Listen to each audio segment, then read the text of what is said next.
Welcome to the meeting of the Gloucester Conservation Commission for Wednesday, October 9th, 2024. The time is just after 5:30.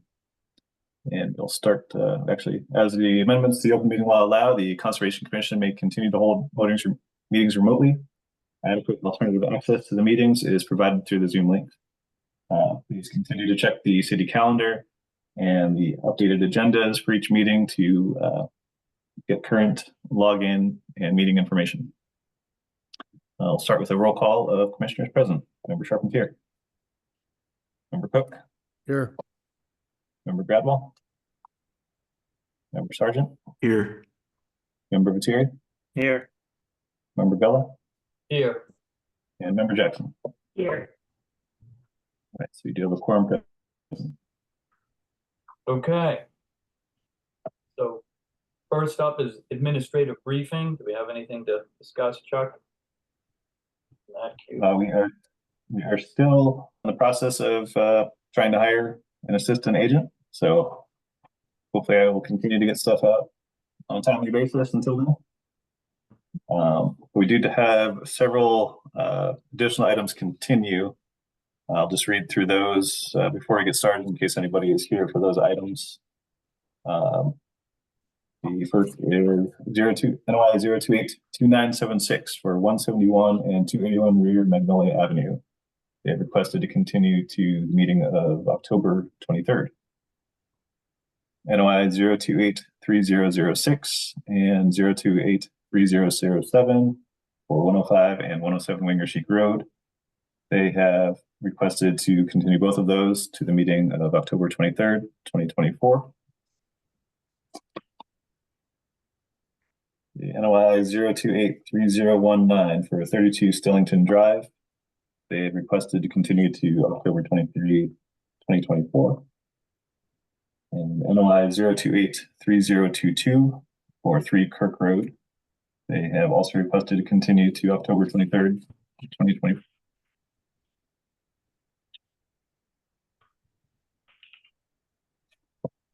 It?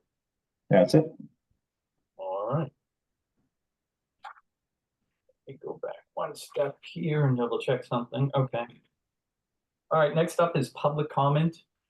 This is the period of the meeting where the public is welcome to speak on items that are not, I repeat, not on tonight's agenda. You may do so by hitting the raise your hand button at the bottom of your screen and hitting *9 on your phone or handheld device. I'm going to stop briefly and say that we're going to go through a 3-minute format tonight for people who want to talk about projects. We have a large agenda tonight, so we'd like to keep it tight and not have people go too far afoot in terms of speaking. So again, it's going to be 3-minute windows for people tonight. Thank you. Next up would be, oh, did anyone raise their hand? We have 22 attendees and are currently no hands up. Thank you. Sorry. Next up would be minutes review and approval. We obviously are behind on those. Chuck, any way we can get a stenographer within the city to... I keep asking and I'll keep asking. Okay, appreciate it.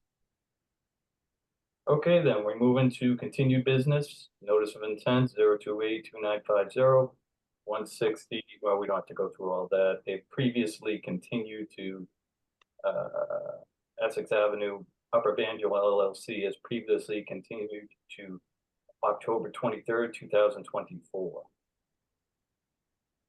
Next up would be notice of intent 0283020 to High Rock Terrace, Peter Carbone and Susan McNulty to raise a single family home and associated appurtenances in dune restoration within coastal dune, land subject to coastal storm flowage, buffer zone to coastal resource areas. Devon Taber of Lucas Environmental has previously continued this to 10/23/2024. Next up, notice of intent 0282976 171 and 281 R Magnolia Avenue Avenue Howe Mag LLC for construction of 26-unit subdivision and riverfront area to buffer zone bordering vegetated wetland. Evan Govendran, representing from DeRosa Environmental Consulting, request to continue to October 23rd, 2024. Commissioner Jackson moves to continue NOI 0282976 at 171 and 281 Rear Magnolia Avenue to the Conservation Commission meeting of October 23rd, 2024. Commissioner Cook seconds.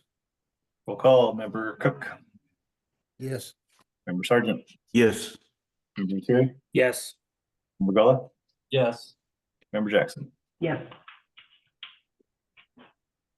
Okay.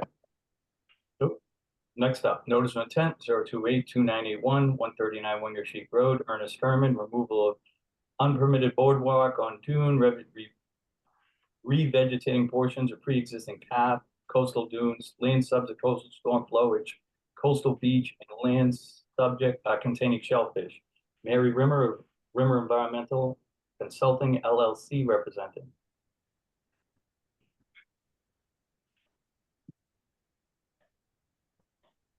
Good evening, commissioners. Ms. Rimmer's not available tonight, so I will be standing in her big shoes.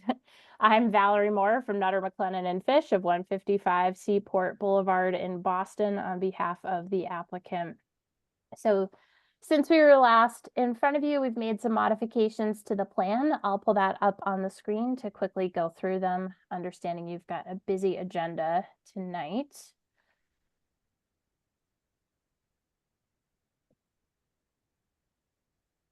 So as you can see on the plan, we have extended the length of the proposed Moby mat in order to provide some additional protection. At the last hearing, the commissioners expressed some questions about what the path of travel is that's used by the ATV and how that relates to the dune.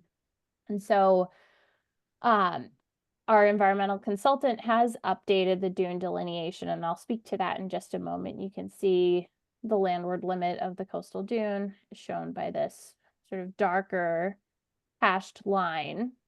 And the ATV is stored in a garage over on this side of the property.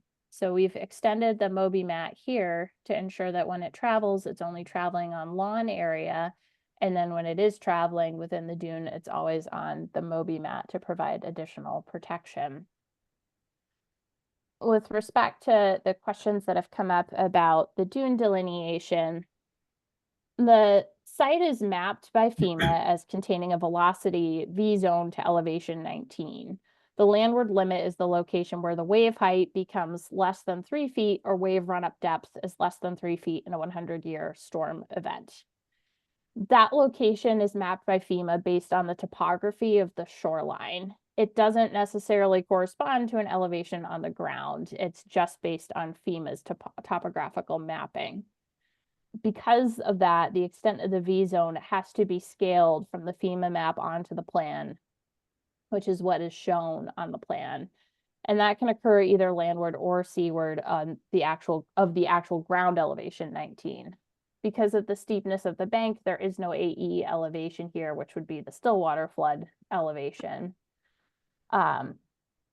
This methodology for dune delineation and for determining that elevation height comes from the description of land subject to coastal storm flowage that's within DEP's guidance on applying the Massachusetts coastal wetlands regulations. So based on that, we believe that the delineation that's shown on the plan is consistent with DEP's instructions for how to delineate the coastal dune. At the last hearing, you asked us about whether it is allowed to operate an ATV on a beach. As set forth in my letter to you, we reviewed the Environmental Police's statute and their regulations and guidance documents interpreting that statute, and they're pretty clear that it's allowed as long as it's not damaging the wetland. Here, we've taken significant steps to ensure that the wetland interests are protected. The ramp and the mat are carefully designed to avoid impacts to the dune consistent with the Wetlands Protection Act performance standards. I want to remind the commission that what we're proposing is not use of the ATV to travel up and down the beach. We've specifically agreed to a condition that's set forth in NHESP's approval that would limit the use of the ATV only to using it on the mat and the ramp, and then turning it around at the bottom of the beach and driving back up, only to transport people to the beach. So it's really to ensure that the use of it is limited solely to that accessibility concern. That condition, together with the ramp and the mat, ensures that the protection of the resource areas is met here. I want to be clear that my clients are just as concerned with protecting the dune as it protects their property as you all are. They've thoughtfully designed this proposal to ensure that the resource area remains protected. So we think that what we've proposed here is consistent with the performance standards in the Wetlands Protection Act. So with that, I'm happy to answer any questions you have. Okay, before we do that, I'll open up for public comment. Anybody in the public who wishes to speak for or against the project at 139 Wingersheek Road may do so by raising your hand with the raise your hand button at the bottom of your screen or hitting *9 on your phone or handheld device. We currently have 24 attendees and there are no hands up at this time. Okay, I guess we're rolling to commissioner comments. Member Cook. I'm still concerned about the vehicle being on the beach. As I've stated several times, my conversations with the environmental police a few years ago, they said in no way were the ATVs allowed on the beach. I know that's being somewhat tempered with the condition that the vehicles would stay on the Moby mat and not be on the beach. So I think in this particular case, as long as that condition is enforceable, then I'd be okay with it. Member Sargent. I agree with Commissioner Cook.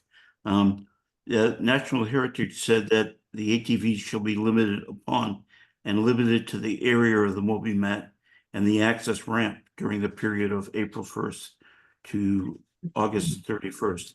It didn't say it could be turned around on the beach. The upper beach there is actually nesting habitat for piping plovers.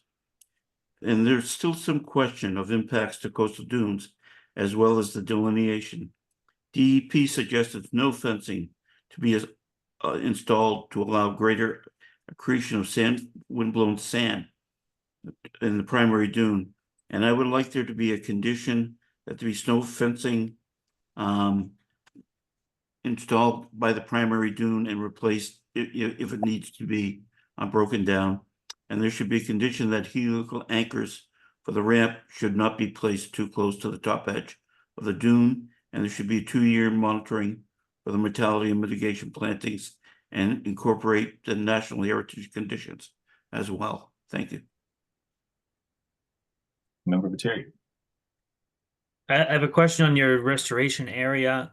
Does that include the area underneath the Moby mat location? Is the Moby mat going to go over sort of a restored area? I guess my question is, my concern is that there's a restored area on both sides and then a gap where the Moby mat and the ramp would be located. I think the restoration should be to make the dune, to restore sort of the dune across where the disturbance was, and then to lay the Moby mat and the ramp on top of that. And other than that, I would just reiterate previously requested special conditions of removing all ramp and Moby mat components, including piles in the off season, and the same NHESP conditions to be added. No further comments at this time. Member Jackson. Yeah, I agree with the previous commissioners. I'm reluctantly agreeing to the Moby mat only because we originally agreed to a path as opposed to an elevated boardwalk through the dune. I agree with Mr. Viteri that it should not, and Mr. Sargent, that vehicles should not be on the beach any time of year, actually. I'm still concerned, what's the width of all of this? We've talked about 3 feet, they've come back with 6. What's the final thing? And I'm not really willing to go beyond 3 feet on this because this applicant has not shown a lot of adherence to anything we put forth at this point, and my limit on flexibility has been reached. That's all. If I might, commissioners, I'm sorry, Chuck, we couldn't hear you. I just wanted to add that I would disagree with Ms. Moore's interpretation of the delineation of the VE zone. CZM guidance says that the elevation listed is the elevation that should be drawn to on the actual map. The only time that you would scale anything from the FEMA maps is when a V zone is immediately backed up by an A zone, and you would scale that line separating those two zones. But in this case, there isn't an A zone behind the V zone, and therefore the V zone should be extended all the way to elevation 19. And once that elevation 19 line is drawn, it's a much steeper slope on that hill there in front of the septic is. At which point, I believe you're going to have to also delineate top of coastal bank at that location, because now you have a flood zone that's up against a slope that I believe is going to be steeper than, and therefore qualifies coastal bank. So I still think there needs to be a revisit of the V zone on this delineation. Chuck, do you think this is something they can draft up and submit if the board is in favor of moving forward with this? Or would you want to see the plan first and then have us vote on it at that time? That's up to you. I mean, it's going to affect the impact calculations because that pathway is then also going to be cutting across coastal bank.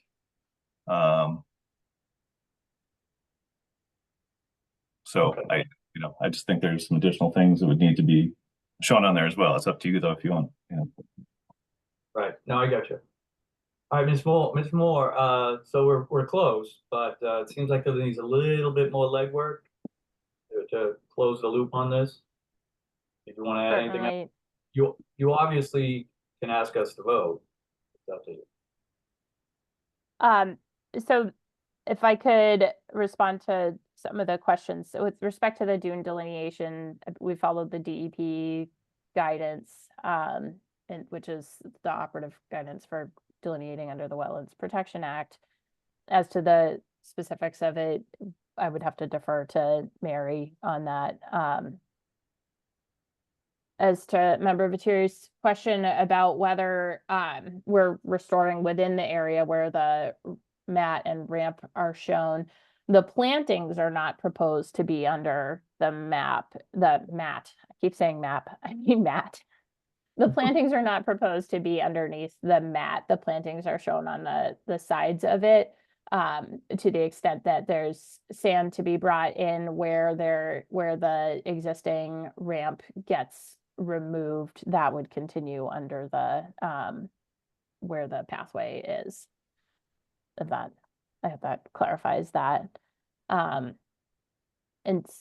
Member Jackson, just to clarify, I think we have endeavored to be responsive. The width has been reduced to 5 feet here, which is the minimum, or 5.5 feet for the ramp, which is the minimum that can be used to accommodate the accessibility needs here for the ATV.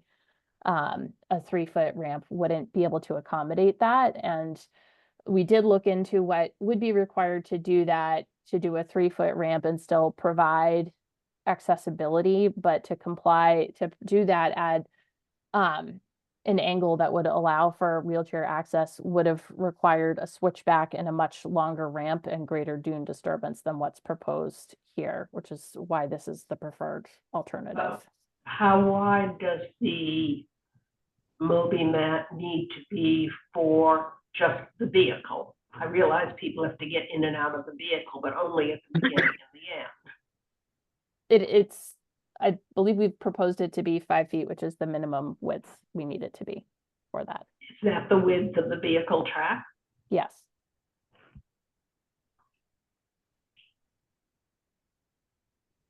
Yeah, but I think DEP was trying to hold it to, still trying to hold it to 4 feet. According to their last memo.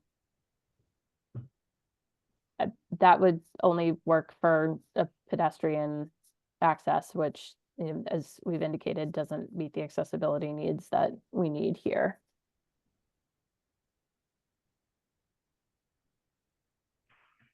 Okay, well, commissioners, we got two choices here. We either, or actually, I'm sorry, it's more. Do you want to continue to a vote, or do you want to clean up some things and come back? I think we're happy to clean up some things and come back before the commission. Yeah, I do have one question in regards to this. I might have missed it, so bear with me. Is there a maintenance plan attached to this? That says, you know, you're gonna be rolling up the mat this time of the year and you're gonna be putting the thing down? Because I'm just wondering how, you know, going forward, this is something that's going to be going on all the time. So you're always going to be working on the beach, and most of the time we leave a way to come back and revisit it. So is there a maintenance plan attached to this? So we are proposing to remove it seasonally, and it is all to be done by hand. That's, the ramp was specifically designed to be removable by hand so that we wouldn't need to bring in large equipment to do that. I mean, I'm not sure what you mean in terms of maintenance. Beyond that, we haven't proposed a plan for, taking care of like the joints of the ramp and things like that. But in terms of removal, and I think that was also detailed in NHESP's conditions. Okay. Okay. I hate to jump back on you on, but one other thing that just seems a little odd. Chuck, can you bring that up for a minute? Briefly. It's the restoration area on the side. There's a very thin sliver of restoration on the, what would I say, the west side or the east side, or is that that's, I think that's the, but that little sliver where it says restoration planting areas and it's pointing to a little sliver, right? Is that in an area that has some density plantings already? Because that, if that does not, it looks like it's gonna, it could, a foot could slip on it, a tire could slip on it. It seems a little too thin in my eye right now. If they could thicken that restoration a little bit, that would be helpful, because I just see that as being trampled on, not slip, even a tire coming off, like I said. That would be good for me. I think there is some existing vegetation immediately to the east of it. Then I'm fine. Okay, but I'll confirm that when we come back at the following hearing, and we can provide some photographs if that would be helpful. That'd be great. It looks like it's lawn up and, so, there's definitely area of lawn that they could, plant with dune grass. Yeah. Yeah. We can take a look at that. That'd be helpful. Okay, commissioners, anything else to add? Ms. Moore, do you want to continue for 2 weeks for 2 weeks? Sorry, I just need to check. I think I actually have a different hearing that, no, actually, we're okay. Yes, the 23rd. Yep. Okay. I can be here for that. Commissioner Jackson moves to continue NOI 0282981 at 139 Wingersheek Road to the Conservation Commission meeting of October 23rd, 2024. Commissioner Cook seconds. Roll call, Member Cook, Yes. Member Sargent, Yes. Member Materi, Yes.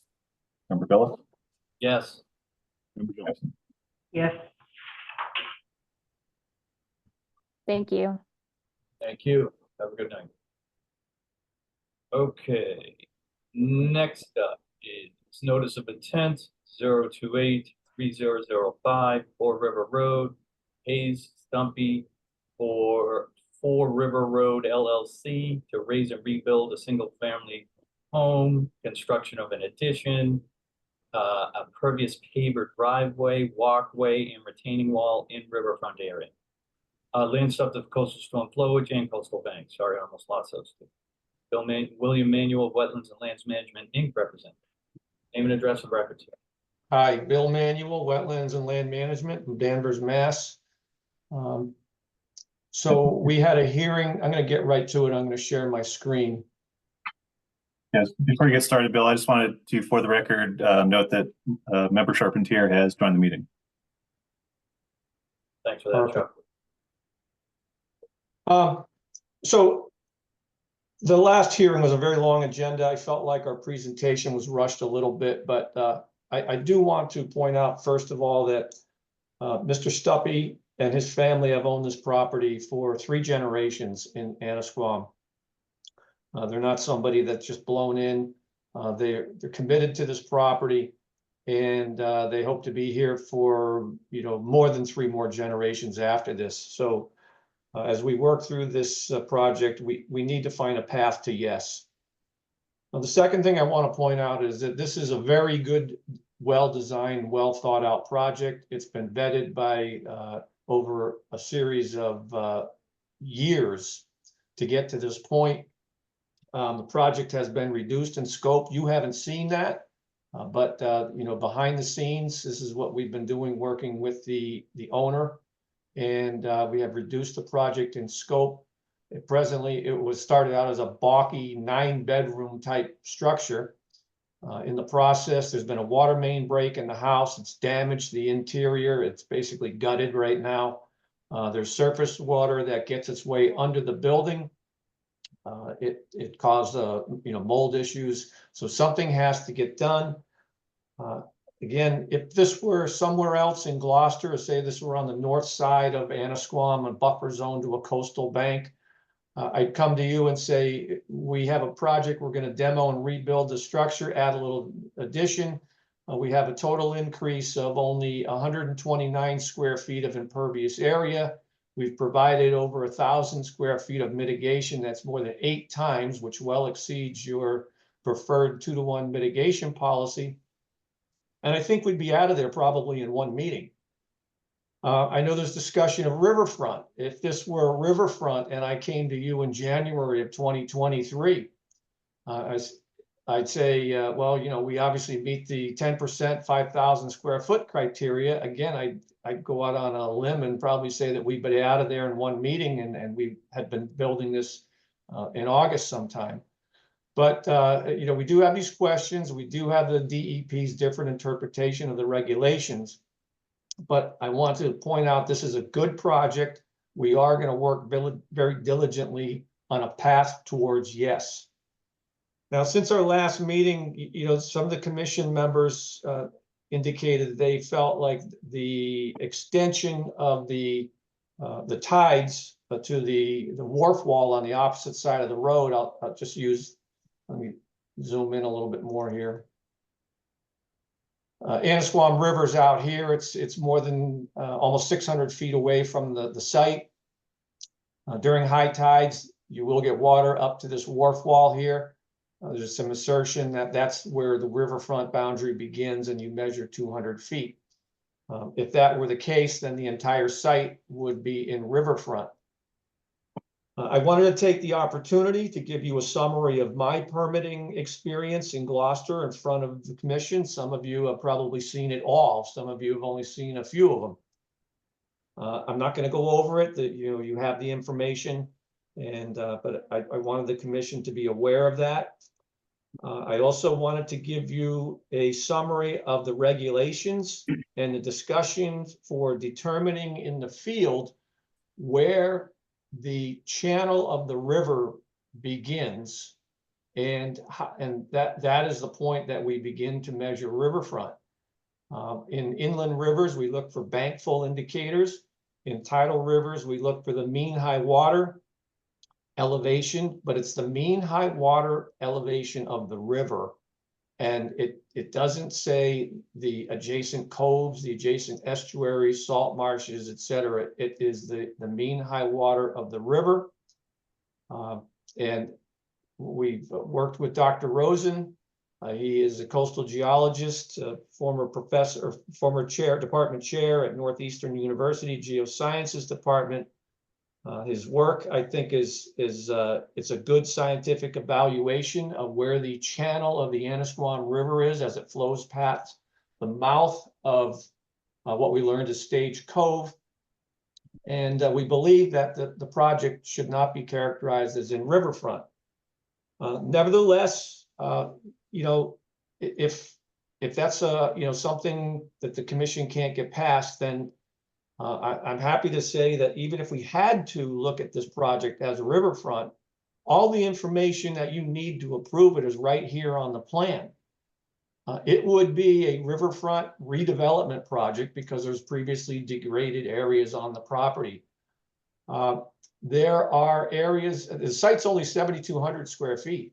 And the only thing we're doing other than rebuilding in the same footprint here is this extension off the back of the home.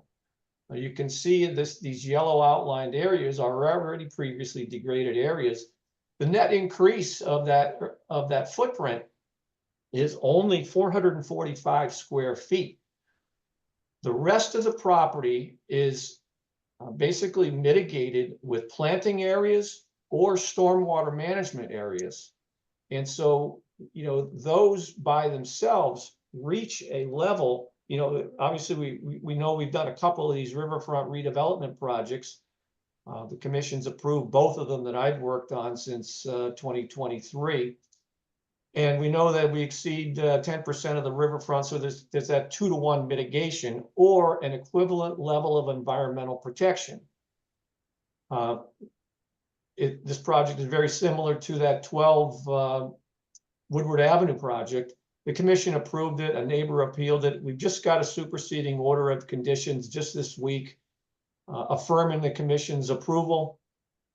But more importantly, in that affirmation, it specifically stated that things like invasive species removal or stormwater management are areas or are measures, mitigation measures that can be used to attain an equivalent level of environmental protection. So I'm not all that hung up, you know, whether the order of conditions checks a box, whether the riverfront does extend to the wharf wall. I just think everything you need here, everything you need to approve the plan is right here. We you know, minimize the expansion. We've utilized previously degraded areas. All of these terraces are stormwater infiltration areas. We've diverted it, the stormwater, it captured it where it used to flow basically right around the house and under the house and right out into the road and into a catch basin that's directly across the street. We're mitigating for all of that. And I think that speaks volumes for the commitment of the applicant in his desire to, as I said, be here for 3 more generations. They've been here forever, and they'd like to continue to have a presence in Annisquam. As I said, I think that if this were anywhere else in Gloucester, we probably would be done in 1 meeting, but everything is here on the plan to allow the commission to approve the project, whether you decide it's riverfront or not. I do want to just touch on the fact I alluded that this was a 2-family project. And I included a paragraph in the submittal I gave to you. It is intended to, this whole structure is intended to look and function like a single-family home. From the street, you would never know that this is considered a 2-family. This addition here it's called the guest suite, but it has a kitchen unit in it. The whole interior is designed so that everybody can utilize this guest suite as a common area. They can utilize the living area in the main part of the house as common area. But the zoning requires with that second kitchen unit that the structure now has to be considered a duplex. So we did submit to you the additional fee as if it were a 2-unit proposal, but it's only because of that second kitchen unit. If need be, Mr. Stuffy is here this evening to introduce himself. I think the commission has the gist of the project, but he may want to say a few words because he is totally invested in this project and has spent 2 years to this point to bring this nice project in front of the commission. So I hope I was informative and concise, but I'll stop at that point. Okay, thank you. If your client wants to speak, he may do so if you want him to speak, but because we have such a tight agenda, we are only allowing 3 minutes per speaker. So do you want Mr. Stuffy to? Hayes, if you want to introduce yourself and just say a few words, that would be wonderful. Mr. Hi, Stuffy? folks. Yeah, are you able to hear me? Yep, name and address for the record, sir. Thank you all for your time. I really appreciate you. I don't know why the video is not going on, but nonetheless, I really appreciate your time. I'll try to keep it as brief as possible. I agree with everything that Mr. Manuel said, except we're the 7th generation in this home, and we're trying to keep it so there will be an 8th generation. I don't want to be here. We had a cold snap that you guys experienced in February of 2023. A pipe burst, it flooded the house, it destroyed it. We had to do this. This was not something we wanted to do. This is something we had to do. It's been about better part of 2 years, and that house currently is completely gutted. Historically, that house has had a second kitchen on the 2nd floor. Historically, there was an entire separate property in the form of a cottage in the backyard that burned about 100 years ago. Historically, this house was connected to the neighboring house, which was built in the late 1700s at the same time. This house was a house that I spent every summer in, regardless of where I live in the country. Cape Ann's always home. We're not looking to look at this as an investment property or a flip or a rental. This is home, and our home suffered a flood, and we're trying to rebuild it. This was my late mother's project she worked on with the architect, Mr. Poor, for a year and a half until she passed last spring. And we're just trying to get it through this commission so we can get to work, employ some people, get it built, and move on. In terms of river and nuance, I'm not going to touch that. I'll tell you this, though, as a kid, the rule was always, hey, you can go swimming in the cove, but just don't go so far as that you get in the river. Because if you get in the river, it's going to rip you down to Gloucester. I was an oceanography major at Annapolis. I don't have a PhD like Dr. Rosen, but in terms of nuance, that's a cove. Thank you for your time. Really appreciate it. I think that it would behoove everyone to call for a vote if Mr. Manuel agrees. We just want to get this thing built. The neighbors do. We've involved them with the project. It's an improvement, and it's in everyone's best interest. So again, thank you for your time, committee. I appreciate you, and that's all I have. Okay, thank you very much. Okay, Commissioner roll call comments, Chuck? Do you want to have public comment first? No, I think not. Anyone in the public who wishes to speak for or against the project at 4 River Road, right? Not 4. May do so by hitting the raise your hand button at the bottom of your screen or hitting *9 on your phone or handheld device. We currently have 24 attendees and there are no hands up. Okay. Seeing none, hearing none, close public comment period. Roll call, Commissioner comments, Chuck? Member Charpentier, No comments. Member Cook, No comments. Member Sargent. Yes, the riverfront area is the land between mean high water that's measured horizontally from the river and a parallel line 200 feet away. And I believe this is riverfront, and the email from DEP in the Google Drive for this project confirms that coves and coastal rivers are indeed riverfront. It would be nice if you could do a riverfront delineation so that this could be approved in, the appropriate designation. And thank you for bringing to our attention mistakes that we've made in the past. I'm certain that we collectively will do better in the future. Thank you. Member Terry? I am I haven't seen the full riverfront redevelop analysis under 1058.5. I think I would like to see that, but I think this project likely meets it. I don't have any real concerns about that, but I think even if we consider it under as riverfront area under the issue, I think it still meets the standard. Member Mello? Nothing to add at this time. Member Jackson? Yes, briefly, I really have no problem with this project.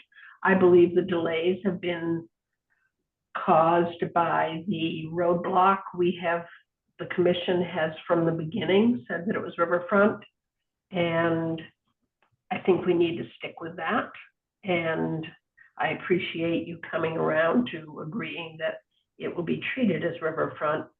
That being said, I think Mr. Vitteri's comment that to put it in the riverfront analysis, to indicate the riverfront, to do the riverfront analysis in accordance with 1058. We may have all the information on the plans. I'm sure we do somewhere, but we need to have it organized into the standards indicated in 1058.5. And otherwise, I have no objection to the project itself. I'd love to see this done, but I'm not sure without that analysis that it can be done tonight. Chuck, anything to add? Yeah, I mean, I believe it's riverfront. I think there's additional areas that Mr. Emanuel glossed over that would be considered degraded after this project. There's the entire backyard currently does not have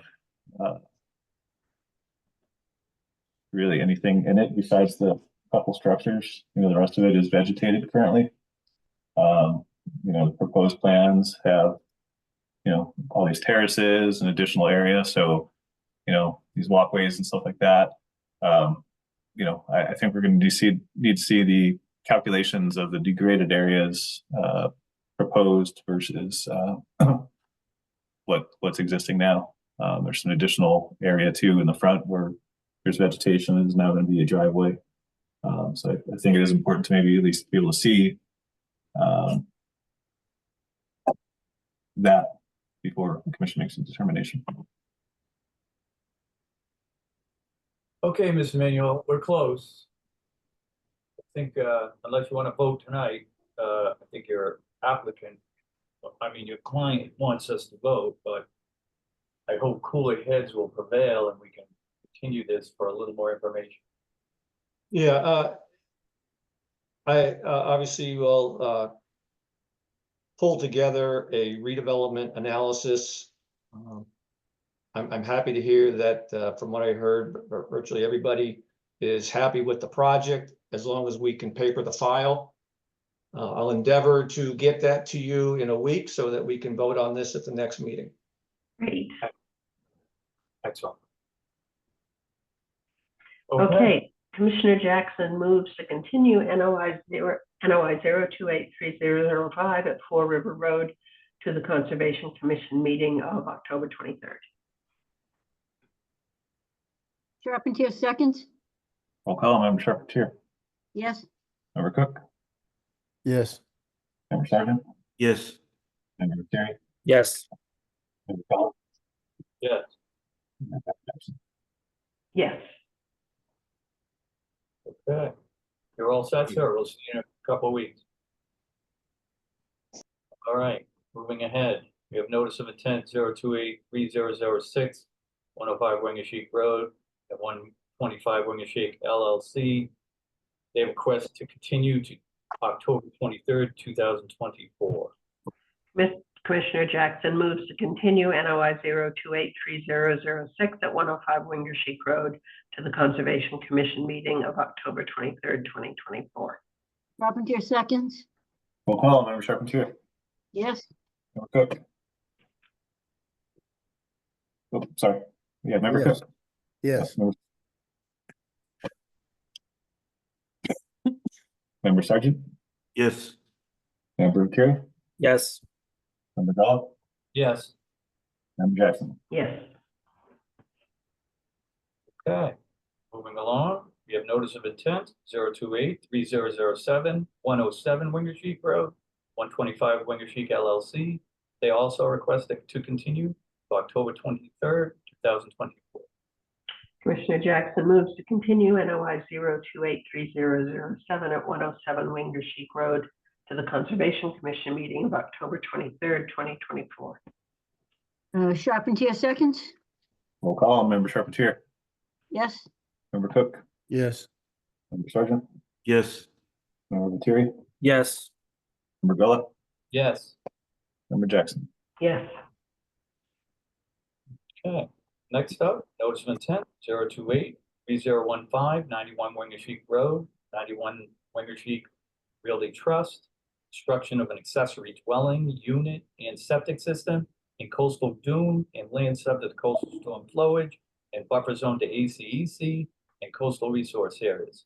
John Judd, Gateway Consultants, Inc., represent. Thank you, Mr. Chairman, members of the commission. For the record, John Judd, engineer with Gateway Consultants representing the applicant.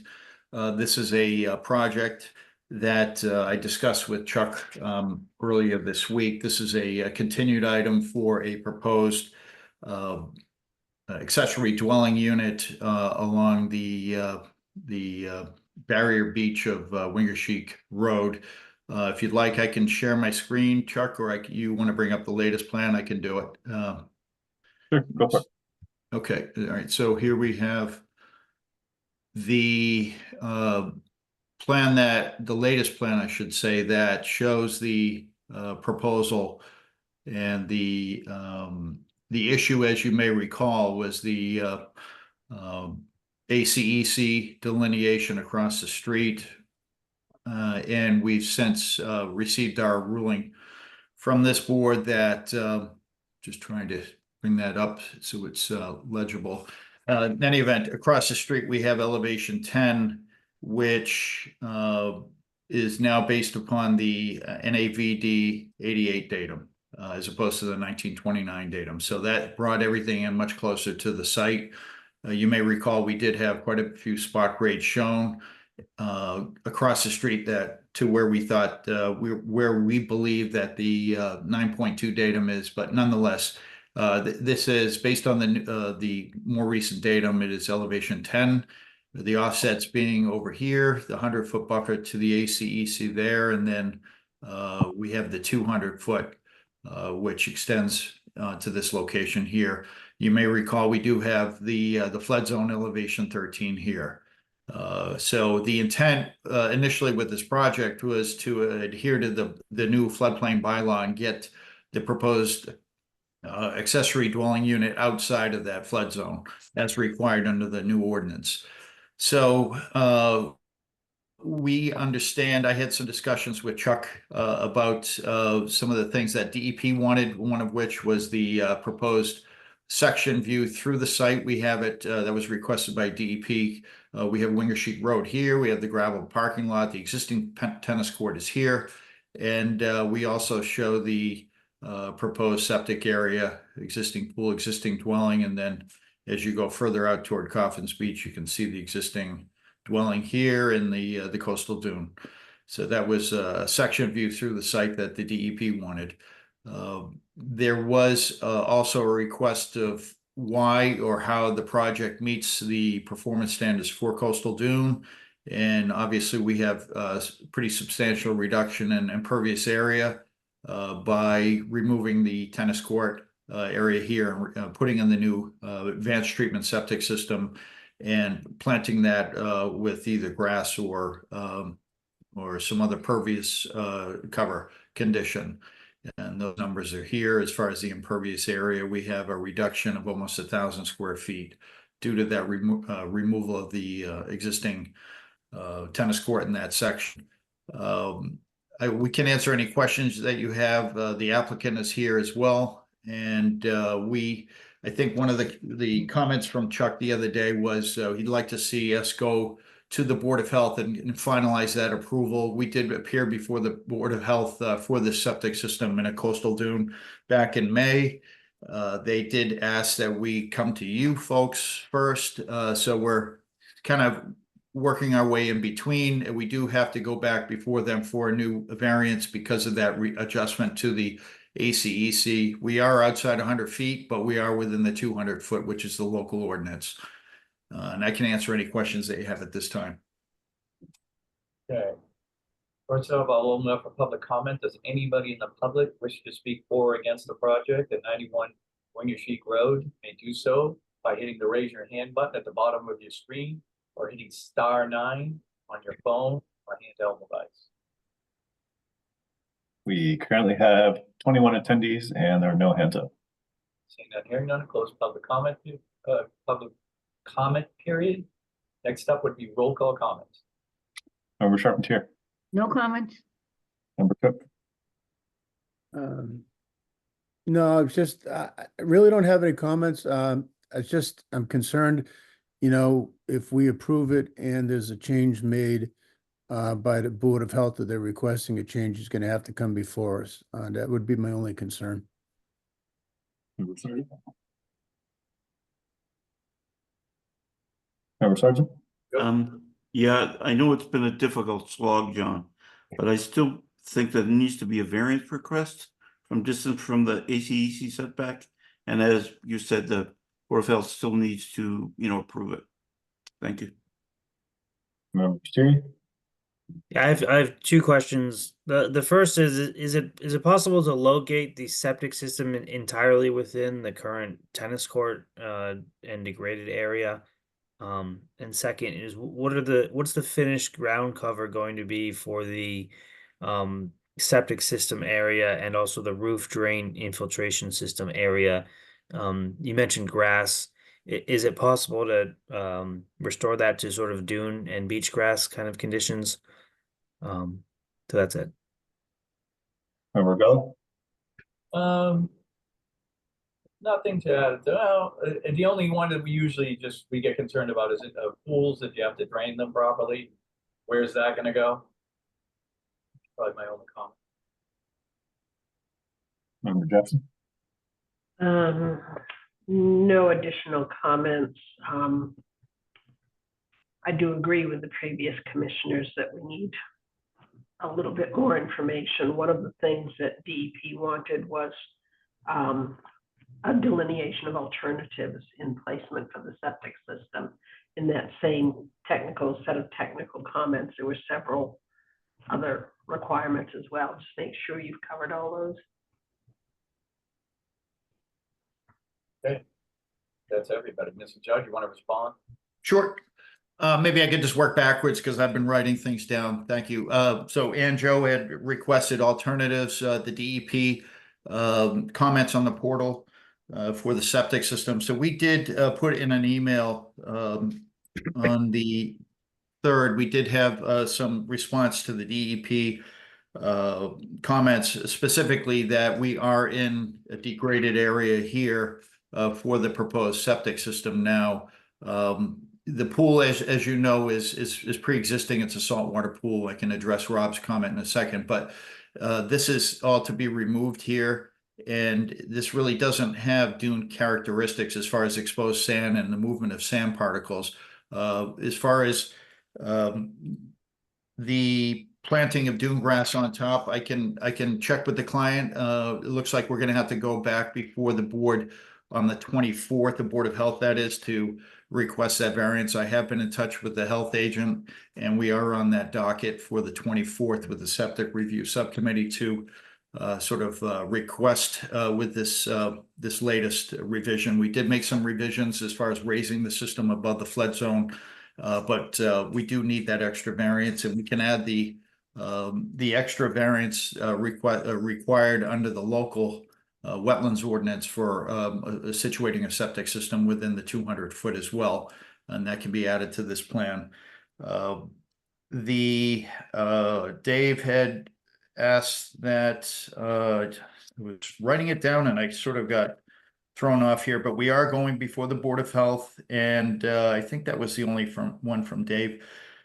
Peter, dune grass on top, and a new SDS septic system, the extent in the existing degraded area. And again, we are in a degraded area here, and it's our opinion that we are improving it. We are also improving the drainage that is from the currently impervious area that we're going to be putting into an infiltration here.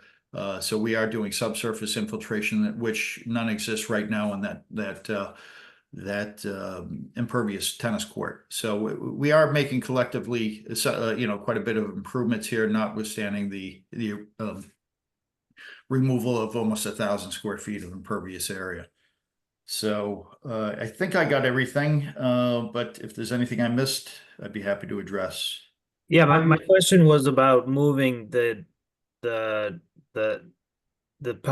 components of the septic that's outside of the footprint of the tennis court right now. I mean, So this tank here. and well, I mean the rest of it. There's a retaining wall, that whole kind of area that's outside of the darker shaded sort of tennis court, right? Is Yeah, that so is this- that yeah. degraded area right now, or is that It- some sort of vegetated area? It's vegetated, but it's not exhibiting dune characteristics. It's not exposed dune, but there are some small diameter trees and some brush in there. So it is disturbed, it is degraded, but it's, a secondary growth and so forth. But it's not exposed sand as you would consider a dune, coastal dune. This has all been degraded over the years. With that said, sliding it over, Peter, we have a reserve area here, which is required under Title V, and sliding that over further, it's going to affect this driveway here and the setbacks to the lot lines.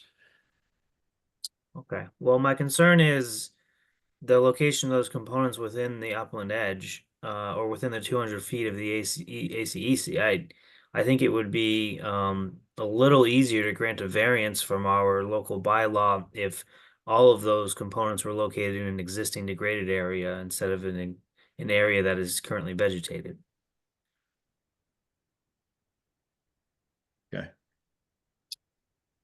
And if I might offer something, Commission. This area is part of the barrier beach, and therefore every area there is a resource area. You either have beach, dune, or the wetland, which is across the street here. And as a barrier beach, all dunes within the barrier beach are per se significant. The way that DEP looks at it, even if a dune is covered by a road, a paved roadway, it's still considered dune. It just has a roadway on top of it. So, talking about areas that don't have dune characteristics or degraded is not necessarily relevant in the eyes of DEP. They'd still consider it dune. All other new construction that is going on down there in dunes is being elevated. So I don't know, if the commission would consider that as something that needs to be done here too, to allow for the shifting of the sands, the movement. Okay, Mr. Judd, I think you got some homework to do. Yeah. I think we're close on getting clarity on. From Chuck's comment, I believe he suggested or requesting, or I'm not sure, maybe raising it and not having the full foundation. So we will definitely take a look at that. And relative to whether we slide the system underneath the tennis court or not, I think what Chuck is saying, it's still dune. So I'm not sure the point he was trying to make in terms of Peter's suggestion or request. But certainly raising and putting this on pilings is something I'll talk to the applicant about. But I just need a little clarity on that septic before we get in front of the subcommittee, if this could be supported, because again, it's all considered dune. Everything's barrier beach and dune out here. So to me, I think it helps if the septic is in the already, the already impervious surface of the tennis court. for at Even, least one so, not to interrupt Peter, but someone had mentioned if we were able to put dune grass over that section, isn't that an improvement over, the entire area where you might have some, growth that's not necessarily dune related? So we, in other words, keep it the way it is and plant dune grass over the entire elevated field. Wouldn't that be, a better situation? I think it would be an improvement Okay. on the surface. I think the issue is subsurface, but I guess if that tennis court is sitting on the surface anyway, maybe what I'm saying is a moot point. Okay. All right. I think we have everything we need, and I'll have that conversation with the applicant. I think we're close. We are in front of the board on the 24th, so I guess we'll have to go to the first meeting and request for a continuance until the first meeting in November, please. Okay. Chuck, when's the first meeting in November? Must be the first, I believe it'll be the 6th. 6. the 6th? Yep. Okay.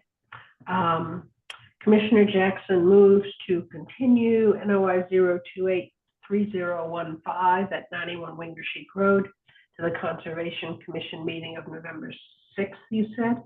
Yes. Okay, sorry, short memory. Charpentier seconds. Roll call, Member Charpentier, Yes. Member Cook, Yes. Member Sargent, Yes. Member Viteri, Yes. Member Bella, Yes. Member Jackson. Yes. Thank you Okay. very much. Okay, move right along, next notice of intent, 028-3016, 6 Julian Road, Dominic Holdings LLC, installation of catch basins, and drainage system, and riverfront area, land subject to coastal storm flowage, and buffer zone to coastal resource areas. John Judd, Gateway Consultants Inc., representing.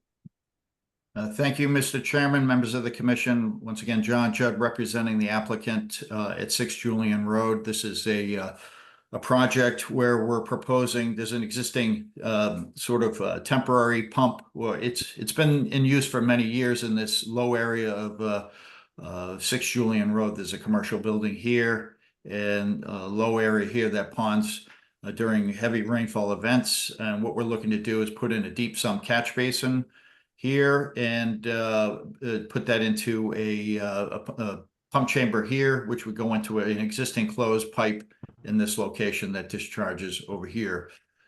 So this particular property is all part of the Cape Ann Marina, which has an existing stormwater pollution prevention plan with a maintenance, annual maintenance and quarterly maintenance requirements. What we're trying to do is not add any impervious area here, just to bring you up to date on where we were. Adding a new deep sump catch basin here and then connecting over here to an existing catch basin. So we're proposing deep sump catch basins with oil hoods on all these structures, which will significantly improve the quality of the water that's being pumped up here and again, this is only on a as needed basis. This would not be activated only in the case where we have flooding events here with extreme rainfall. So it's a pre-existing situation that we're trying to improve with the need of not having to go out there and break through the ice and snow and have everything subsurface with proper oil hoods and deep sump catch basins. There was a request at the last hearing that we put erosion control around the stockpile area, which we've added since the last meeting, and added the oil hoods. And again, there's this entire the entire marina is under a stormwater pollution prevention plan with maintenance. And I did include in my last email, I'm not sure if it made it to the portal for the members to view, but the requirements for this type of thing for an existing marina. Basically, under the stormwater handbook, they recommend that you, to the extent possible, meet the requirements, and that's we're putting in BMPs, best management practices, to the extent possible, really improving the situation that exists now. So I can answer any questions. They are anxious to get this done before the cold weather, so they don't have a situation of flooding and not being able to handle this in an appropriate way. I can answer any questions you might have. Thank you. Okay, first up, so whoever was driving the bus there, whenever you said here, your cursor wasn't moving, so. Yeah, Okay. John was not sharing his screen, so I pulled it up. Oh. So this whole time I was using my cursor on my screen. Okay. Okay, so anyway, moving along, we'll open it up for public comment.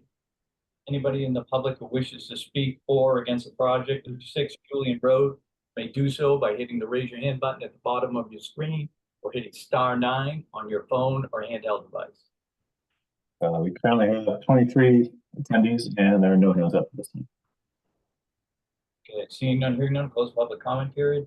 And we jump into roll call commissioner comments. Yep, Member Charpentier. So because of the cursor issue, could we see that map? And when John was talking about this is where the discharge is, I'd just like to see that. Sure.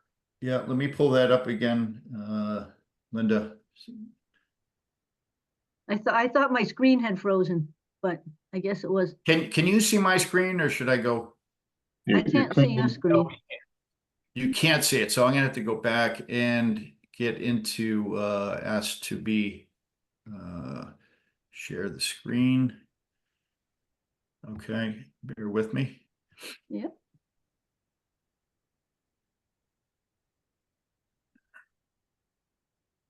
Very rare, but I couldn't get a word in edgewise. You were going so quick. Sorry, That's okay. I have all these things queued up in my head Okay, tonight. yeah. So does this help, Linda? Oh, yeah. Yep. Okay, so the existing catch basin is here. This is a closed pipe that goes overboard over here into the marsh. This is the low area here, and this is the proposed deep sump catch basin here into a subsurface pump chamber. We have a detail here. That would be pumped up to a new deep sump catch basin with an oil hood. So we'd have all these different ways of collecting sediment and potential spillage of suspended solids and so forth and oils before it makes its way in to the existing catch basin. So on an annual basis as needed, there's an existing pump pit down here. It's very rudimentary. And what they do is they drop basically a fire hose discharge, and it just kind of makes its way on the surface over here to drain this out. And what we're trying to do is correct that situation. So I'm not sure, Linda, if that answers all your questions. Yeah, it does. Yeah, Okay. I'm good with that. Thank you. Okay, commissioners, anything else to add or? I don't know if we can pull roll call here. Figure where we stopped. After me. Commissioner Cook, Yeah, okay, Member Cook. I have no comments. Member Sargent. No comment. Member Terry. No comment. Member Miller. No comment. Member Jackson. My only comment is, when you're talking about the stormwater report, what was submitted were pages from the stormwater regulations with yellow highlight presumably put on by you folks.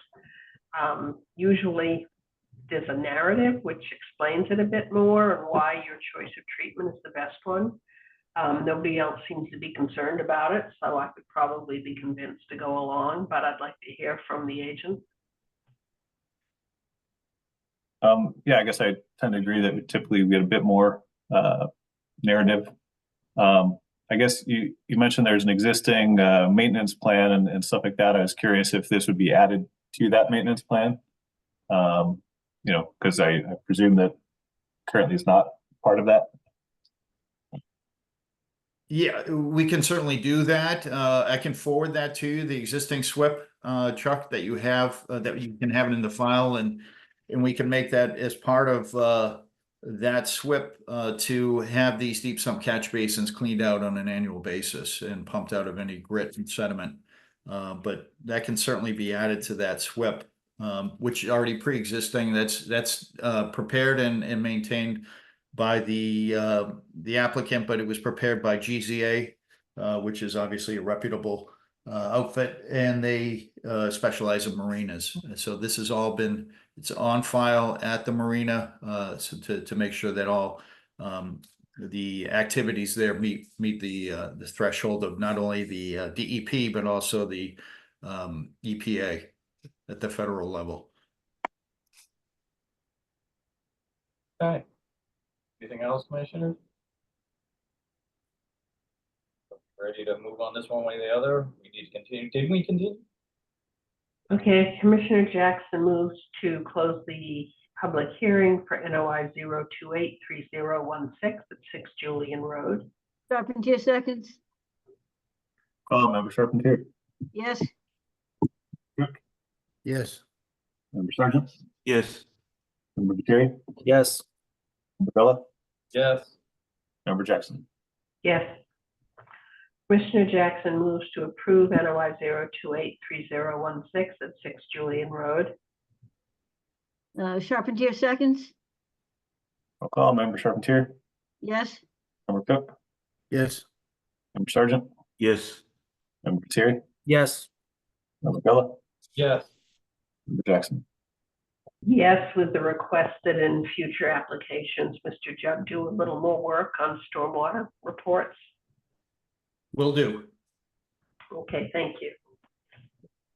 All right. Next up, notice of intent 0283017, 131 Atlantic Road, Howard Reef, for installation of a pool cabana within buffer zone, land subject to flooding. John Jetta Gateway Consultants Inc. represent. For the record, Commissioner Jackson is recusing. Okay, thank you, Mr. Chairman, members of the commission.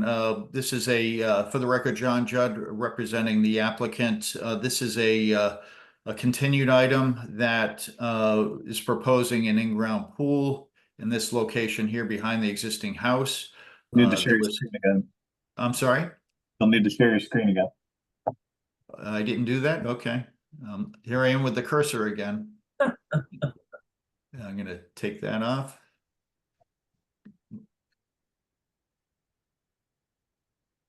We're regressing, went from cursor problems to plan. All right. I'm going to go back to the sharing. There it is right there. Okay. Sorry about that. Okay. So this proposed project is at 131 Atlantic Road at the last hearing. Can everyone see this, by the way? Yes. Yeah. Okay, thank you. Existing house on the back shore. Here's Atlantic Road. The coastal bank is over here. We're outside of the 100-foot buffer there, but there is an isolated wetland on the abutters property here. There was some discussion at the last hearing. So the proposal is this pool right here. And there's a robust planting plan done by others that includes this whole area here. But this site plan is to be used for the construction aspect. So there was some questions about the previously existing bioretention swale that is in this area here. That has since been, it's still there, but it's subsurface. They sort of filled in. There is the stone. There is the qualities associated with that infiltration. The applicant's representative there, and it just soaked everything up. So what we're doing is partially looking to take that area that is currently used as bioretention and install an in-ground pool in this location. With that, we're looking to double or 1.5 times the size of that area. So there was originally a 300 square foot area here, and now this is proposed to be 450 square feet of bioretention that would be in this location here that would go around the pool. So it's basically relocating and expanding that and adding that to the extensive landscaping that is on the plan in the file that you should have as well. There was some question about previous orders of conditions where this was proposed to, the existing driveway was supposed to be pervious.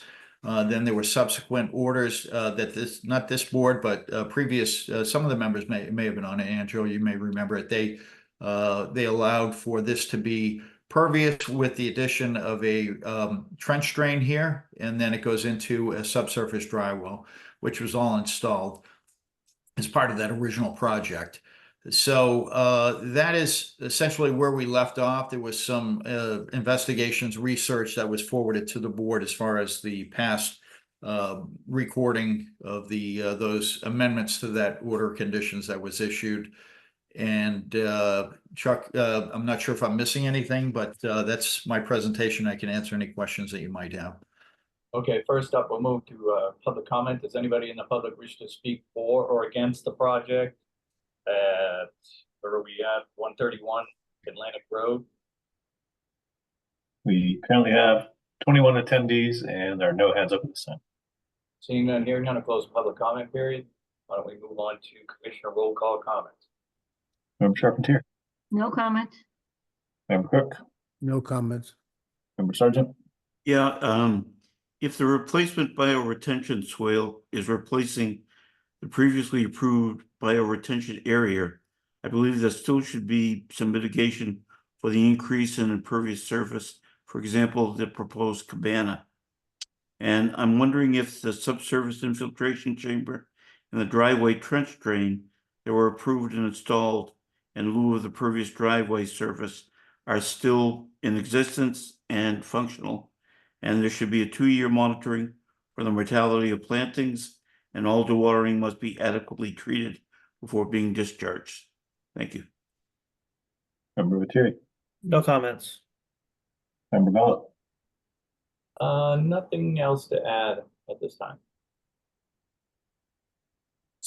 So if I could, Mr. Chairman, address Mr. Sargent's questions. So the trench drain is in fact there. It is in the subsurface dry well in the front of the house is there.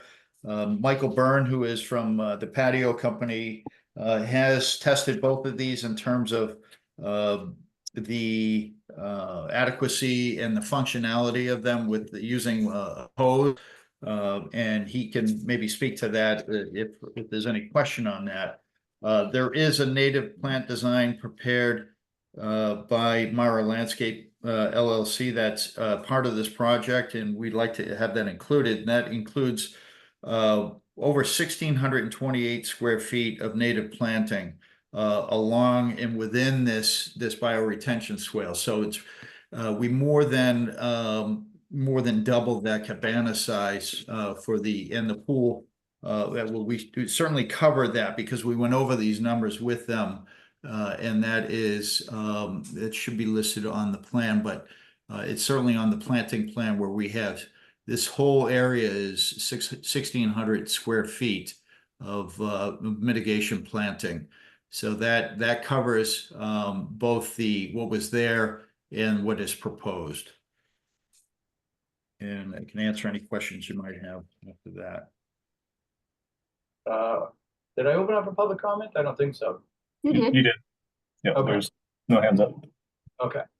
So commissioner roll call comments. Did everyone get their comments in? Yep. You've already been through. Dave, you had some someone had a few questions. Well, I had some questions and I wanted 2 conditions, and you answered my questions. Yes. Go ahead. I'm sorry, Dave. What are you asking? I said I had some questions and I had 2 conditions, and he did answer my questions. And I still would like the conditions of a 2-year monitoring for the mortality of plantings, and all dewatering must be adequately treated before being discharged. Okay. Mr. Judd, did you see all those hear all those conditions? Yeah, the 2-year monitoring, no problem. That's typical, and you know, the water quality obviously is addressed. So There were a couple other items that Mr. Sargent mentioned. well, I answered those questions. I'm not sure if you heard those. Okay. Yeah. Everybody good then? Yep. Yep. Okay. Okay. Commissioner. We have to close the public hearing, right? Or Chuck, do you have any comments? Nope, I have nothing to offer. Okay, Charpentier moves to close the public hearing for NOI 0283017 at 131 Atlantic Road. Commissioner Cook seconds. Roll call, Member Charpentier, Yes, Member Cook, Yes. Member Sergeant, Yes. Member Terry, Yes.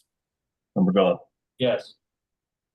And the Charpentier moves to approve NOI 0283017 at 131 Atlantic Road with the aforementioned conditions of 2 years monitoring for the mitigation plantings and treatment of water from dewatering. Commissioner Cook seconds. roll call, Member Charpentier, Yes, Member Cook, Yes. Member Sergeant, Yes. Member Terry, Yes. and Member Vella. Yes. Okay, sir, you're all set. Thank you very much. All set. Okay. Next up is notice of intent 028 59 Wingersheek Road, 59 Wingersheek Road Realty Trust. Second story addition and improvements in a single family home in Barrier Beach, coastal dune, land subject to coastal storm flowage and buffer zone to ACEC. Evan Gavendran, DeRosa Environmental Consulting, Inc., represented. For the record, Commissioner Jackson has returned. Good to have you back. Thank you.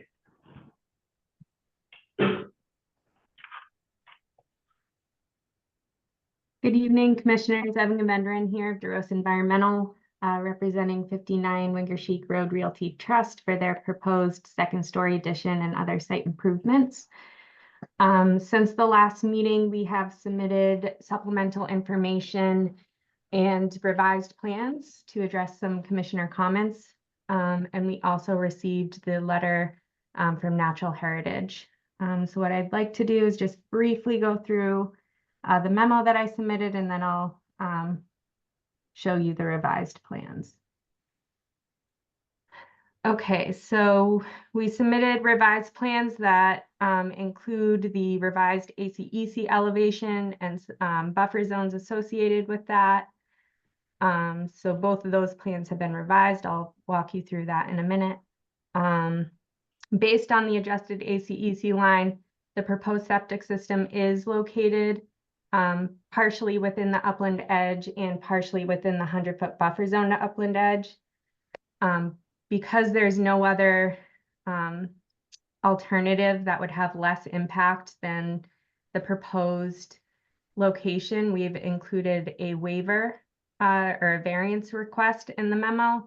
And what I did was I went through all the sections of the ordinance for requesting a variance and have commented on those in green. If you have any questions on any of my responses later, we can come back to that. We did resubmit the septic system plan to the Board of Health with the variance request, and that has been approved. A commissioner had asked whether the geothermal wells were open or closed loop, and I've confirmed that it will be a closed loop system. We included a letter from the structural engineer to confirm that the proposed foundation improvements comply with building code and are structurally sound. With that, we did reassess a different path for shoring up the foundation for the second story. So instead of the concrete piers on the outside of the foundation, we're now proposing helical piles from the interior, and that actually reduces impacts to the dune as well. And we submitted a revised footing markup, and that's all shown on the new plans.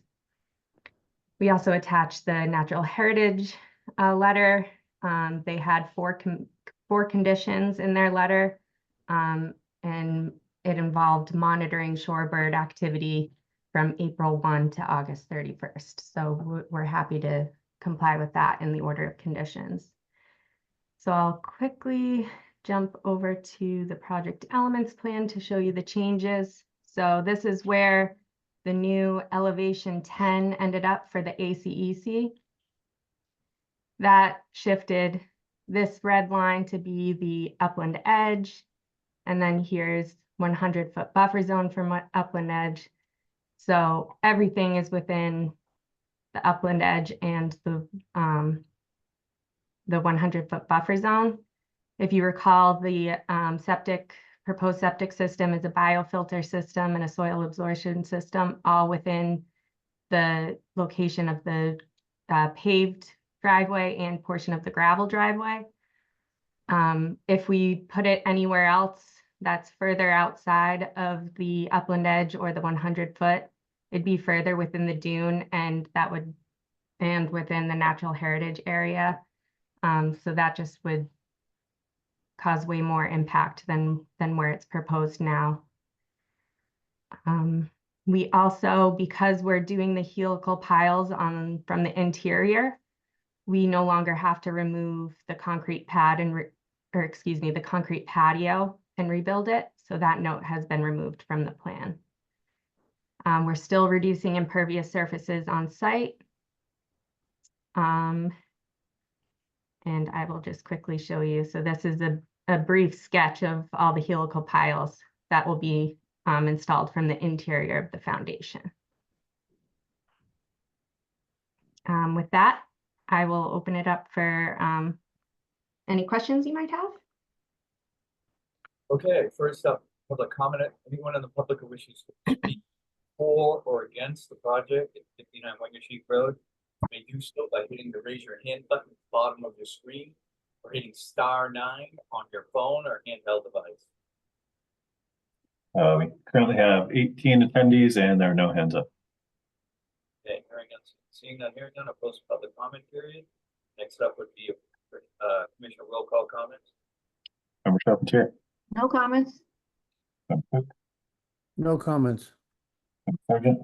Yeah, thank you for the responses and the requests for variance to site the septic system within the setbacks to the ACEC. This is a septic system upgrade with advanced treatment that will be monitored quarterly. It's noted that this property was outside the ACEC buffer zones and previously accepted delineations, and that groundwater in this general area does not flow towards the ACEC. I would also like to incorporate natural heritage conditions into an approval.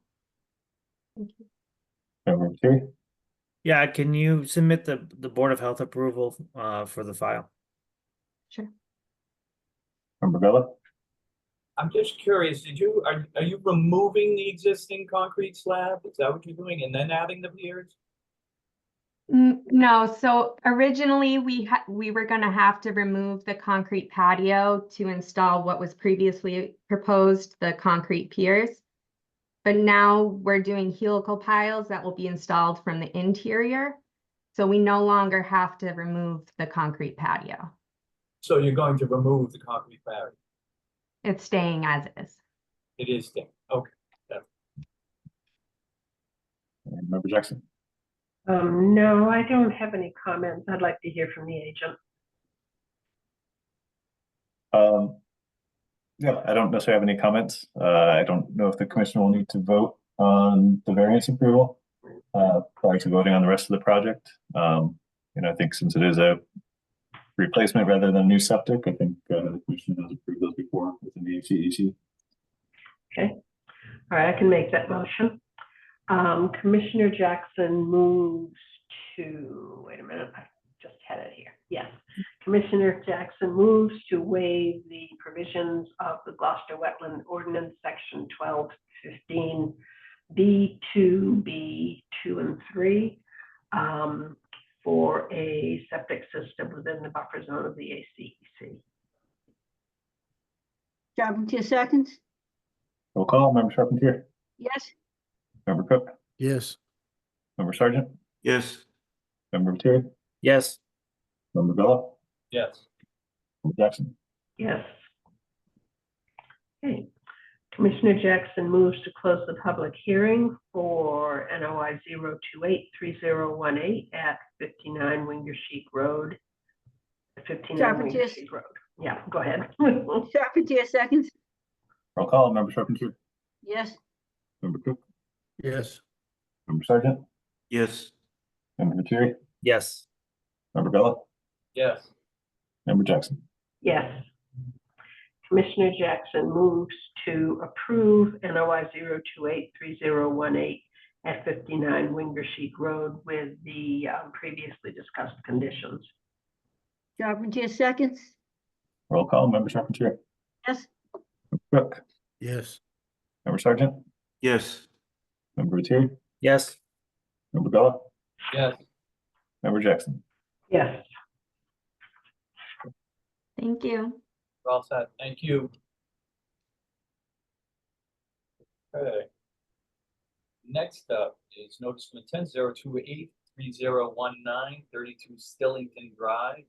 John Carey, management of aquatic vegetation species in Buswell Pond with herbicide, algicide, inland underwater bodies and waterways. Abigail Manzi of DeRosa Environmental Consulting Inc. represented.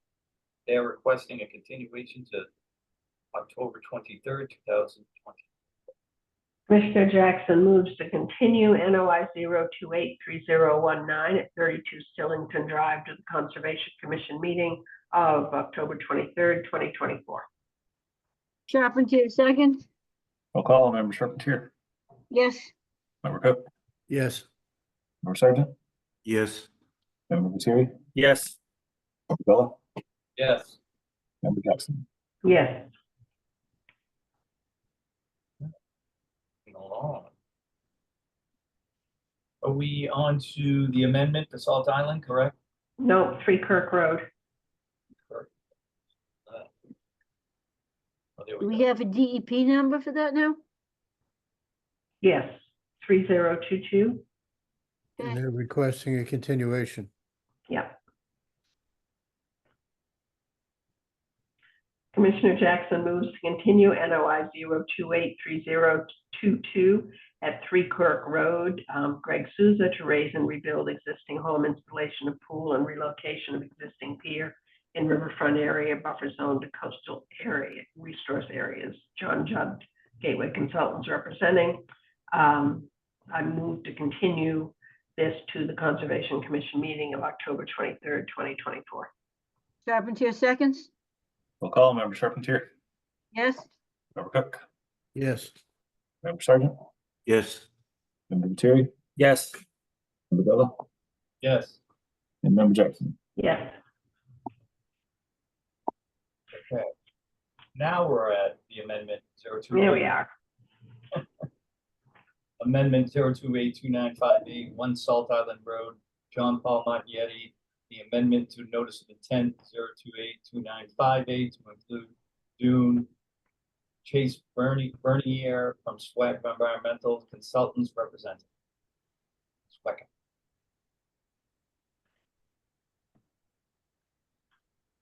Good evening. Chuck, can we promote Meredith as well? See.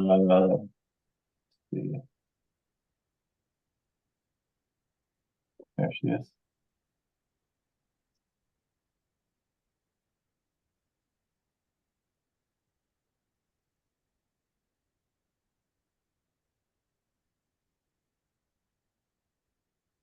Hello?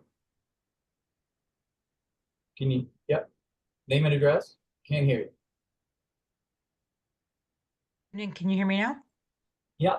Okay, Meredith Bornstein, SWCA Environmental Consultants, the wetland scientist putting the the amendment together. Okay, Yeah, so you guys are back. What's the we're plan? back. We got some additional information. We did receive a letter from Natural Heritage, basically approving the project with conditions. Specifically, so they said that it would not be a take to piping plover, which is the site is an estimated habitat of rare species, which is the piping plover. We all know that the birds breed down there, and their conditions were such that the project would not be a take on rare species if the time of year restriction was upheld, which is April 1st to August 31st. So right now the construction is ongoing. I'm not sure if the commission's aware of that, but the project would be in compliance with the time of year restriction for the plovers. They also said that the authorization is valid for 5 years. And that the other condition was that if anything changes or if a renewal or extension or amendment were to be filed, we would need to contact the division in writing. So we did send that over to Chuck once we received it. So that was good news. And then the other issue we had last time was the issue of the amended order versus a new notice of intent. I will say that we were directed to file an amended order. That's why we filed it. Otherwise, we would have filed a new notice. I will say that a new notice, we would have been in front of you with the same exact information that we presented. I'm not sure if the commission would like us to go over the project again, but basically we're, you guys, you've already heard the spiel. The last thing I will say is that we did do a little research and found DEP has a policy on amended orders versus new notices of intent. And it's a written policy that talks about the DEP provides several conditions when deciding an amended order should be issued versus a new notice. One of those things is whether the purpose of the project has changed. In our case, the purpose of the project still remains to improve and restore the inn and its associated structures. Another condition they mention in this policy is whether the scope of the project has increased. The overall scope of improving the inn to ensure its long-term viability and structural integrity has not changed. We believe the retaining wall is an existing structure, so replacing in kind does not qualify as an increase.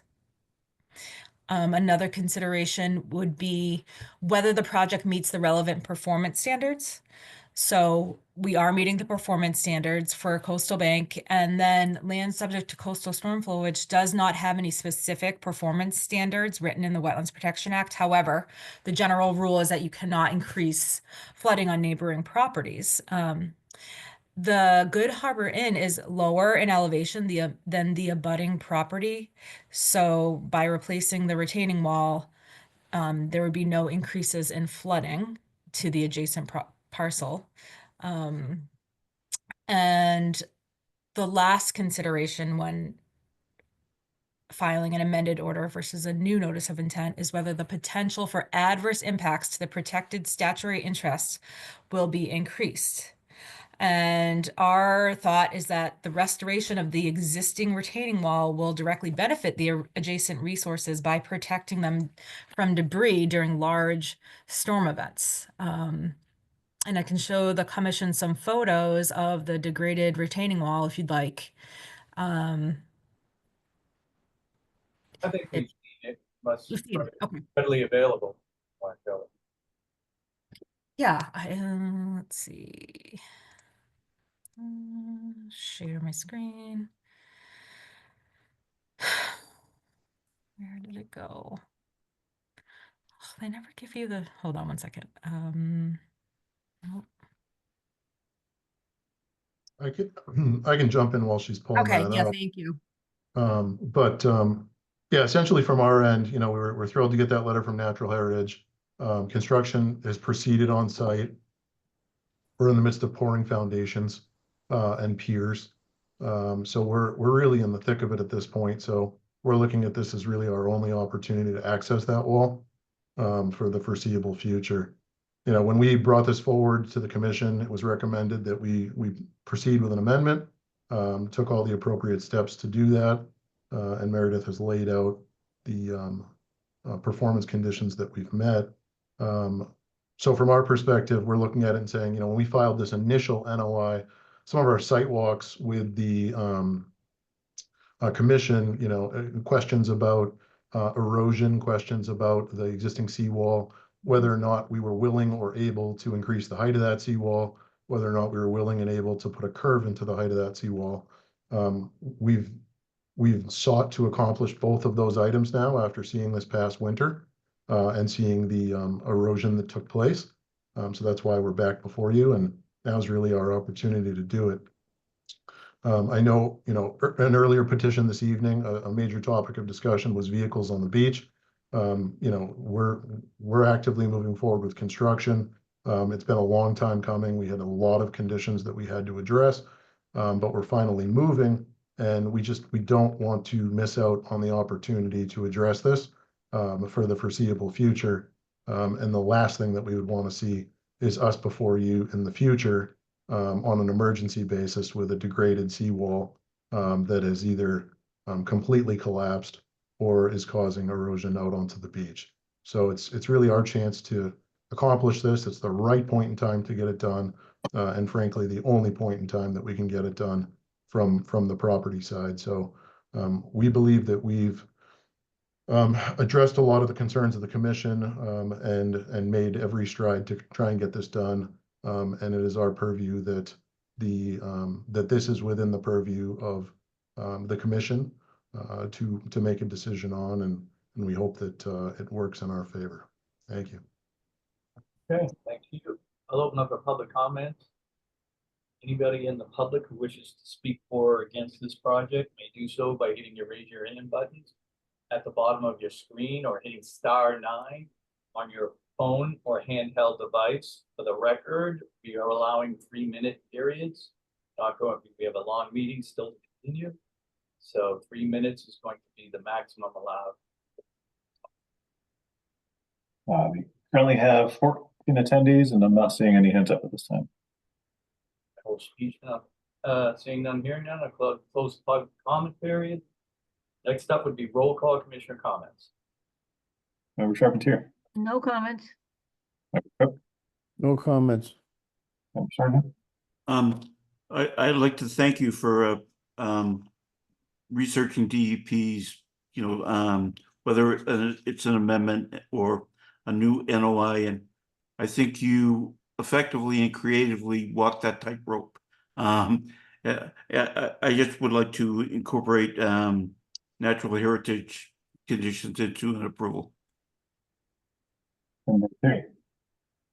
I guess I could use some clarity on what work on the seawall was part of the original NOI filing versus what's being added now. It seems to me that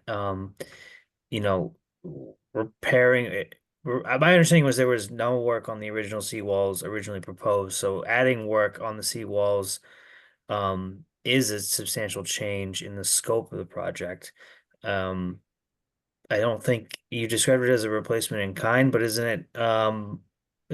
aren't you raising the height of the seawall? So it's not exactly a replacement in kind, unless you're talking about replacing those sections of the seawall that had fallen. And if that's the case, are they fallen and kind of around in the area, or they've been long gone and missing? So I guess just some clarity on the differences between the original proposal and what's working now, or what's being proposed now on the seawall would help me.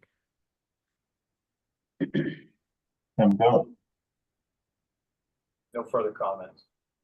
Member Jackson. Yeah, a couple of comments. First of all, an amendment process was recommended to you. That was prior to work on the seawall being proposed.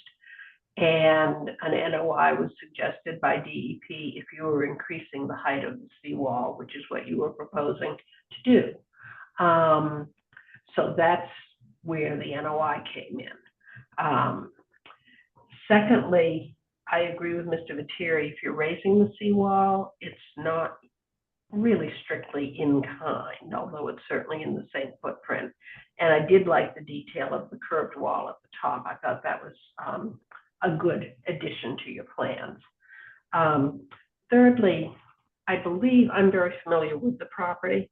Thirdly, I believe the eastern corner of the current seawall heading towards the neighboring property meets a low point in the neighboring property. I'm not in that area now, but I believe that's probably the lowest point in the neighboring property. And I think it is possible that an increase in the seawall height there could increase flooding on the neighboring property. I don't think significantly, and I agree with you, the hotel is lower. But those are my thoughts. That everybody, Chuck? Yep. Anyone else have anything to add? Okay, Ms. Bernstein, did you want to respond to Mr. Peter Vitteri's comments? Sure.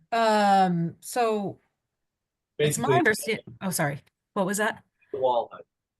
Yes, the wall height. I was under the impression that the wall was existing many years ago and has been degrading for many years. JP, can you speak to that? You know the Yeah, property. I can jump in. So, Mhm. when I mentioned existing conditions that we came across on site, we found, I don't know, 4 or 5 different foundations over the course of time that existed under the existing building. We did find portions of that wall that had snapped off. They were buried. I think I mentioned at the last meeting, much of the reason why that wall was snapped off is it was built without reinforcement, essentially just poured concrete. So at one point there was a wall, they put, short nubs of rebar and essentially built another wall on top of the wall. It was going back many, many years. And we found all those sections of wall, and part of the reason why they were easy to get off site is because they were completely unreinforced. Certainly not built to modern standard. So we did find the wall. In terms of the height of the wall, as it exists today, we've got 2 different heights. A portion of it, I would say, to the Witham Street side of the site, where essentially that section of wall we're proposing goes up, I think it's 4 inches. And the reason for that is actually architectural in nature, given that the height of the sand on the beach side of the wall changes with the course of the season. We're required to have a 42-inch height to protect falling, essentially, to meet code. So that was why we came up with the height of the wall that we did. It wasn't arbitrary. It wasn't, based on anything in particular other than not looking to have some short nub of small railing on the top side of the wall or what have you. So that was really the intent on the 42-inch. So it's from our ground height up is a 42-inch measurement. In terms of the section of the wall that aren't there now, we can't say with exact specificity. There was wall there. We assume it was all the same height based on how it's cracked off. So we can't say exactly, but I guess the last thing I would add is, we're it is a retaining wall. It is not a seawall. I know that it kind of got labeled as such, but it's really our intent that wall would serve multiple purposes, but really from our perspective, it's to keep the erosion from on-site from going back onto the beach more than anything else. The structure of the inn is built per FEMA standard. It's resilient. It's essentially on piers. Without the integrity of that wall, eventually it goes away and the ocean washes under the building and it will wash out to Salt Island Road. So, from our perspective, it's an improvement. From our end, it's really just landscape area, but for the benefit of Salt Island Road, it provides much more benefit. So that's really where we're at. With regard to the adjacent property, we've spoken to the adjacent property owner. There's really no issue with this project. In terms of the height of the walls, the wall actually jumps up in height there. There's 2 different heights of the existing wall. So that higher height may be that higher height that you're referring to. The 2 walls between the 2 properties are reasonably in line. It's a tipped off edge there where he's got some landscape and lawn. I don't anticipate any issues on that side. Thank you. Thank you. Anything else, commissioners? I'm assuming you're looking for a vote tonight, Mr. Mountain. We would love to. We'd love to be able to get it done. Okay. Chuck, did you have anything to add? I don't have anything additional. Okay. Commissioner Jackson moves to close the public hearing for amendment 0282958 at 1 Salt Island Road. Charpentier seconds. Roll call, Member Charpentier, yes, Member Cook, yes, Member Sergeant, Yes. Member Viteri, Yes. Member Gullo, Yes. Member Jackson.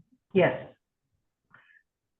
Commissioner Jackson moves to approve amendment 0282958 at 1 Salt Island Road with previously discussed conditions and Carmen. including natural heritage. Sorry, Linda. Charpentier seconds, Roll call, Member Charpentier, yes, Member Cook, yes, Member Sergeant, Yes. Member Viteri, Yes. Member Gullo, Yes. and Member Jackson. Yes. Thank you very much. We know it's been a long road for you. Appreciate We're- it, Russ. We're excited to have everybody out at the project completion and have the whole neighborhood out as well. Excellent. Thank you. Thanks very much for your time. Okay, we're down to new business. We have RDA. Oh, I have to recuse on this one, I'm sorry. And Joe, can you take? Is Yes. your hand for a reason, Bill? Member Cook, pardon me? is your hand up for a reason? No, Okay. Commissioner Jackson is substituting for Mr. Gullo. Next up is RDA 1814 33 Salt Island Road, Paul Riley.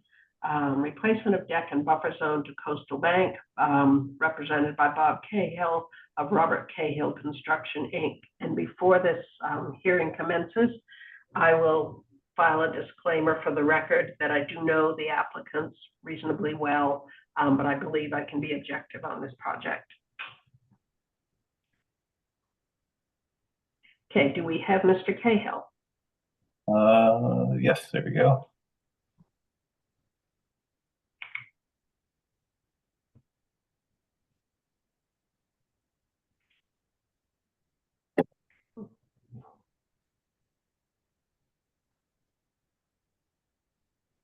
Okay. Can you hear me? Is this Mr. Cahill? Yes. Okay, name and address for the record, please. Yes. Robert Cahill, 33 Hodgkin Street. I am representing Paul and Patty Riley of 33 Salt Island Road. Okay, could you give us a brief summary of the project? Yes.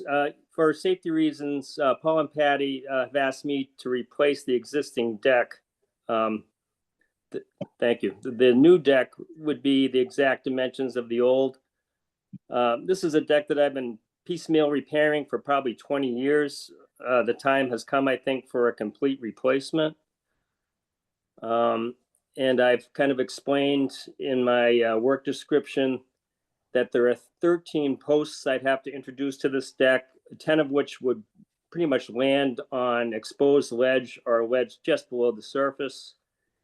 And so what I would have to do with those is pretty much drill an 8-inch, a 1-inch diameter, 8-inch deep hole into the granite, introduce a pin, epoxy a pin into that, and that would help me mechanically attach these posts to the ground pretty much.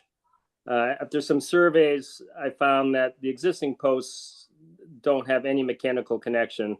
They're pretty much just sitting on the ledge, and whoever put them in pretty much just kind of packed concrete around them, you know, to kind of keep them in place. And that has degraded over time. So, so that's what I would like to do. I would have a dumpster on site. The dumpster would be covered unless it's being used, unless we're putting, the existing deck would be dismantled by hand, and I would be putting the pieces into the dumpster. And then we'd cover the dumpster at night and during high wind conditions and when we're not using it. I'm not sure what else I can tell you. Sounds like a lot of good information. Thank you. I'll open this up for public comment. Is there anyone in the audience who wishes to comment on the project at 33 Salt Island Road? We currently have 13 attendees and there are no hands up. Okay, I'll close the public comment period. Let's go through Commissioner roll call comments. none at this time. Member Cook, The only question I have is when you're replacing the deck, are you also planning on replacing the roof of the deck? No, the existing roof would remain. I will be putting new posts up to the roof to support the existing roof. Okay, thank you. Sergeant? Question. I'd like to know if you're creating any additional impervious surfaces, and I'd like a debris fence installed below the work area. Okay, Mr. Cahill, if you could wait until everybody's gone through and then answer all the questions at once, I forgot to tell you that. Thank you Yeah. very much. Thank you. Member Materi? No comments. And Member Jackson? I have no comments. So I guess you can respond to Mr. Sargent. Okay, I got the first part of that. There would be no increase in impervious. The decking would be, water would be able to go through the decking. It would be, slatted decking. I didn't get the second part of that. I'd like a debris fence installed below the work area, like those orange construction fences, so that things that are blowing might not end up in the resource area. Yeah, the only problem I would have with that is it'd be impossible to anchor it. I'm trying to think how I would anchor something like that, because it's all ledge. I'm not quite sure how I would anchor it. It might create more of a problem than help. I'm not sure.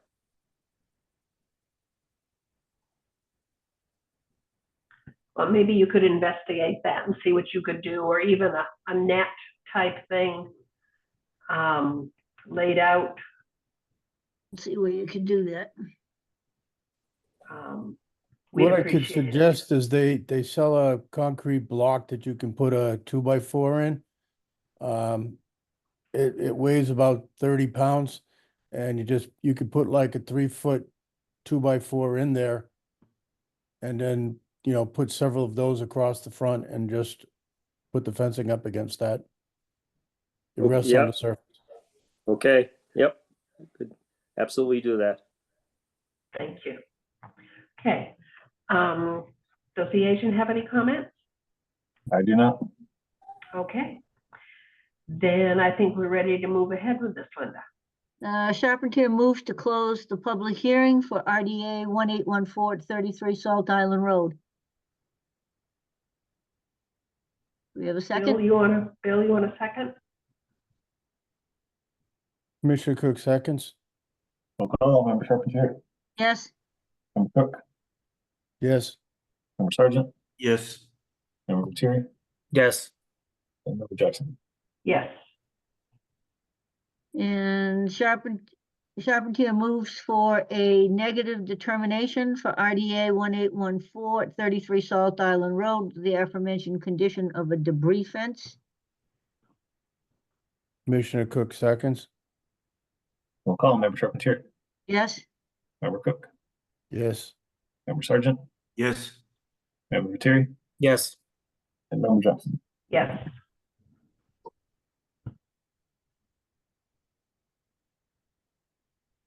Hey, you're all set, sir. All right, thank you very much. You're very welcome. Good luck with it. Thank you.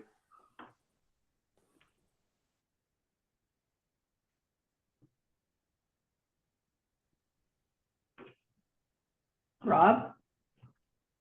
Okay, next up is RDA 1815 at 42 Atlantic Avenue.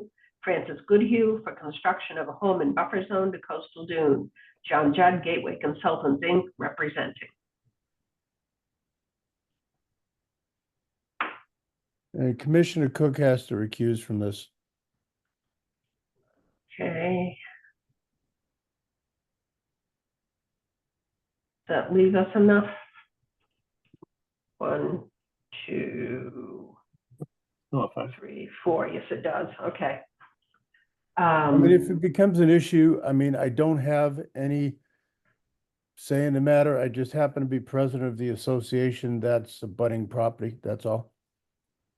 Okay, I think we're good because we have 4 people. Okay. No, 5. So we do have a quorum. Did Rob come back? I'm back. All right, you want to take this over, Rob? Sure. Where are we at? The RDA? The RDA 1815 at 42 Atlantic Avenue. I just introduced it. We're waiting for John Judd to show up. I am here, Madam Chair.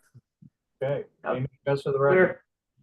Okay, thank you, for the record, John Judd, engineer with Gateway Consultants, representing Mr. Goodhue for this property, 42 Atlantic Avenue. I just want to pull up what was previously approved, by the commission for, a request for determination of applicability.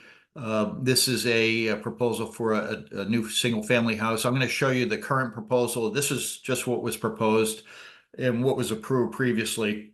There was a driveway that was proposed here and a water line that would come through here, through the buffer zone to a coastal dune. You may recall this is what the FORAD, the final order of resource delineation with the EP. If you remember, there was a coastal dune question out here, and that's been all worked out. So this is the 100-foot buffer associated with that coastal dune.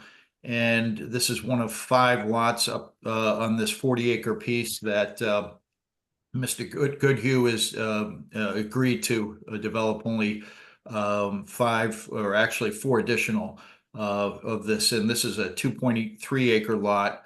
The original erosion control came down here. This was the limit of the proposed work. There's an existing common driveway that's since been installed, and the driveway would come in here, and this was the approved location. Now, if I could just pull up, if you sort of maybe commit that to memory, and then I can pull up the latest proposal, which is the realignment of the proposed house, which is still outside the buffer zone. The driveway, everything's been pulled back here as far as the erosion control. You may remember it was over here, so I just labeled this as previously existing or previously approved, right here, approved location. This is, so we're going to pull this back.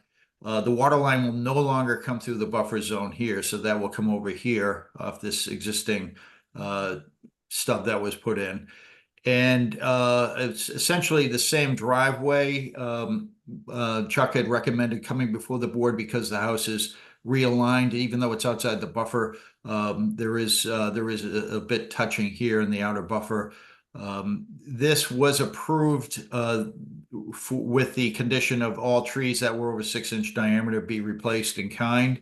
I was out there today counting the expected trees to come down over 6-inch in diameter, and we have a total count of 6. That includes the area around here, and you know that would be expected to be for the workmen to come around here, and also for the driveway. So that is basically the, and we are proposing roof drain runoff here that's shown here. We have a test pit here that shows it's obviously all sand up here on the hill.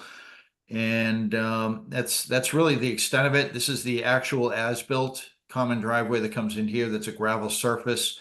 It's not associated with this project, but there has been mitigation planting associated that's been in effect or planted this past year and been watering by others, and that's on the other lot 3 that comes up here. So that is basically the change, and I can answer any questions that you might have.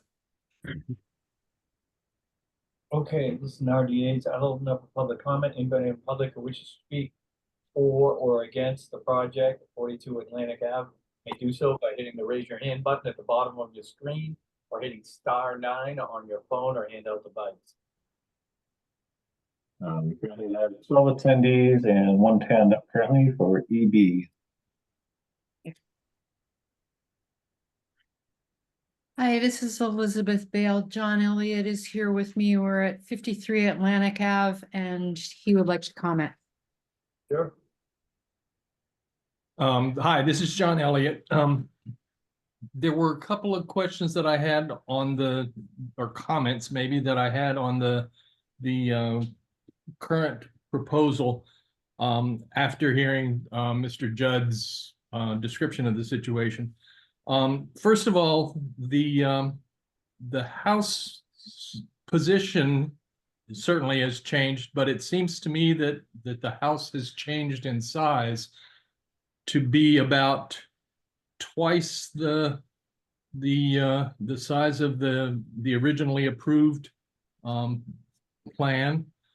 And I think Mr. Judd just said that the driveway was essentially unchanged, but it looks to me like the driveway is probably 2.5 times, maybe 2 times the length of the previous plan. And although I suppose this is a gravel driveway and so not impervious, it's certainly more pervious than the sand that it replaces. There's already a problem with runoff from a year ago, there was a problem with runoff from the then existing common driveway. And I suppose I can suspend my disbelief that there won't be more runoff as a result of this increased length and increased footprint. But the current situation has, at times of precipitation, water collecting at the foot of what's now the shared driveway, and that water is muddy in color, leading me to think that it's not just water, but it's eroding the side of the dune. And I guess that's the extent of my comment. Thank you. Thank you, sir.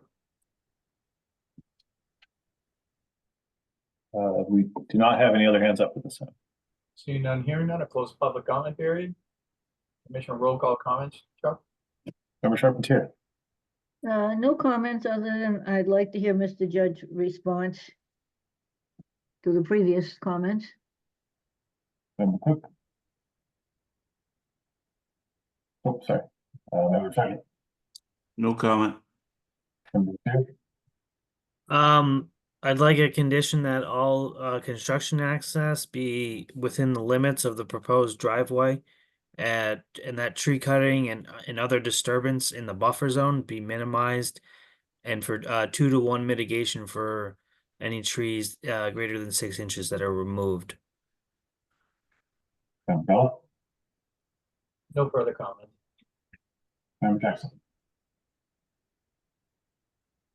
You're muted. Trying. Okay.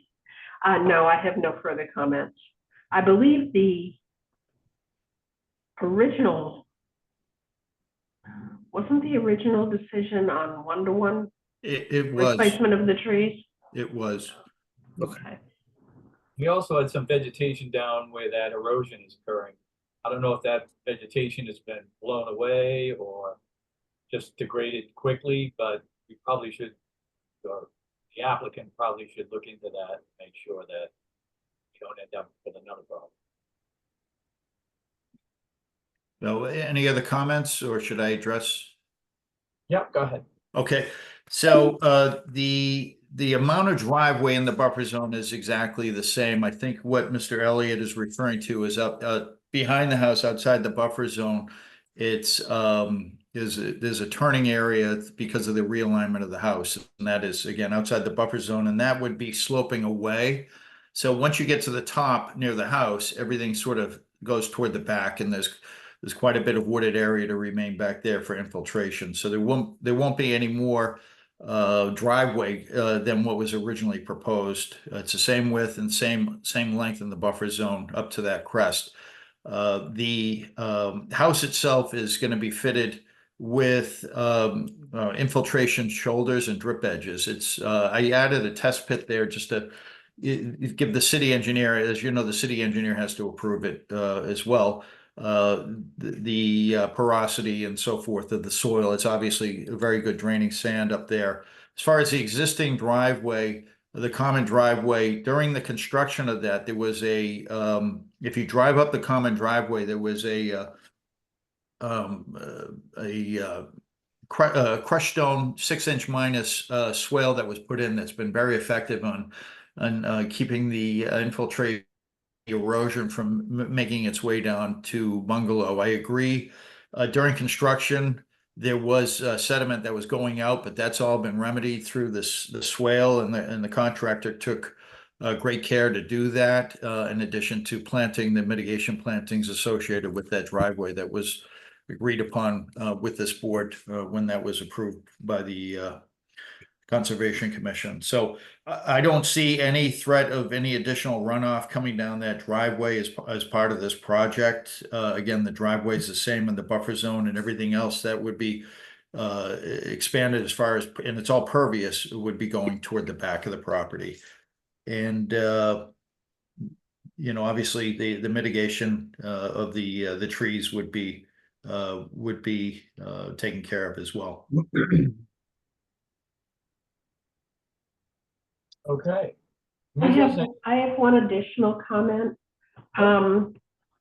What is the environment like out there now? What is the ground?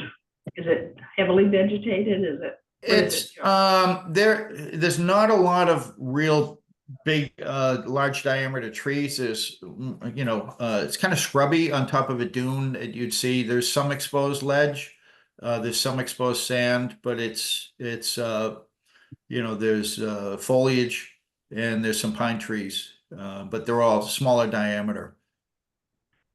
Do you see any of the buffer zone vegetation being disturbed with this? Well, yeah. So as part of the driveway, as Mr. Ventry had pointed out, any disruption would be in the construction traffic would follow that proposed driveway. We can add, and we plan to show construction fencing. You can see sort of, thanks for pulling that up, Chuck, it shows sort of some exposed sand in the lower area, and that's actually been designated as dune down there. So I can pull up my drawing again, but you can kind of see there's exposed sand on the site itself. And then there's some, obviously there's tree cover there, with about 6 trees to be removed. Well, there is 6 trees because I counted those today in the buffer zone. Okay. Chuck, did you have any additional comments? I do not. Okay. I guess I'd be curious where the trees might be replanted for mitigation purposes. Yeah, I would too. Also, just like to throw in the fact that while we're discussing this, and there's obviously been a little concern, is to check on one, what was our mitigation plan when I know there was one, I was party to it. Is it still there? I mean, I know we had a bunch of shrubs, I believe, on both sides of the road. Did they get damaged during the construction of the first house, or is the work still there? I can answer that if I could. Sure. So that application was filed by Bill Manuel for lot 3. So there's an easement, as you know, for the common driveway, and that exists on another lot. Absolutely no chance of that. In those, as I indicated before, a landscaper has been planted the trees in mitigation, have been watering those this summer. That would be coming in for a certificate of compliance after the 2-year period. So they're not even looking to get that at this time. So that order is still outstanding, and there's no chance of this being disturbed. Those mitigation, they're off to the left. As you come up the driveway on the left, you'll see all sorts of new plantings in there. Okay, good, thank you.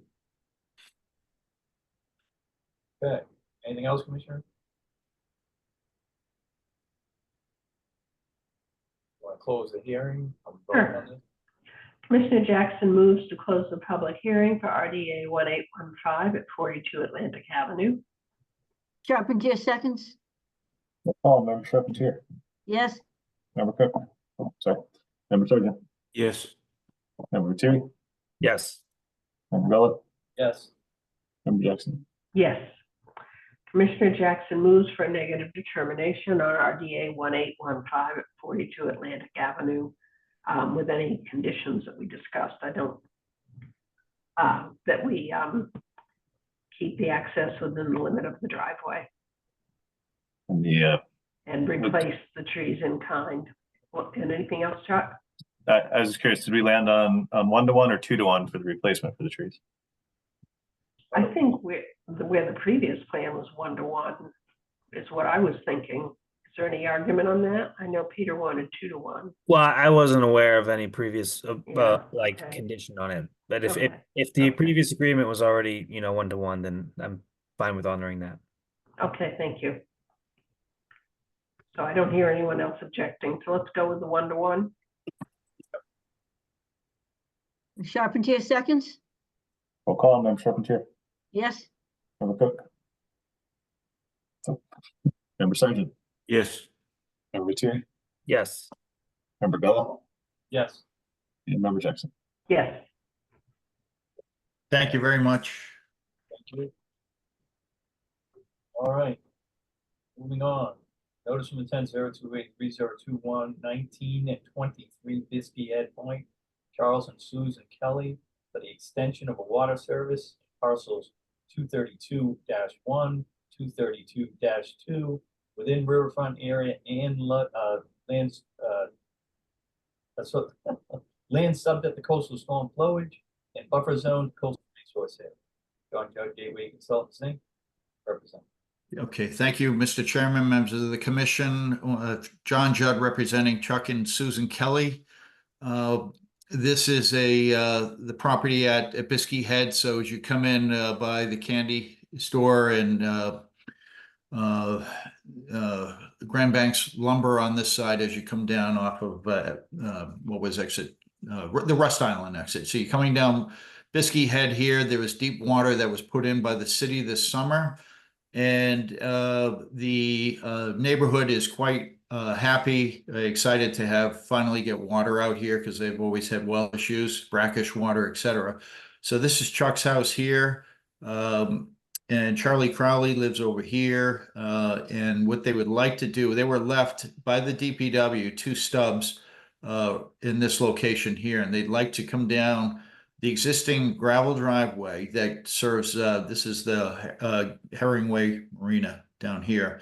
Come down the driveway on their property and bring that water line where it minimizes any type of ledge removal, and bring that up along here, along the driveway, filling as needed, minimizing any kind of, there's no plan for blasting in this location because they just want to come in and just create the frost cover in this location here, and then bring it up to, this is Chuck's house here and Charlie's house is here. So there's going to be a split here. So this will be 1 2-inch line and then split off right here between these 2 houses here. So the buffer zones are associated with this are, and I can blow this up a little bit here just to make it a little bit easier to read. Let me see if I can.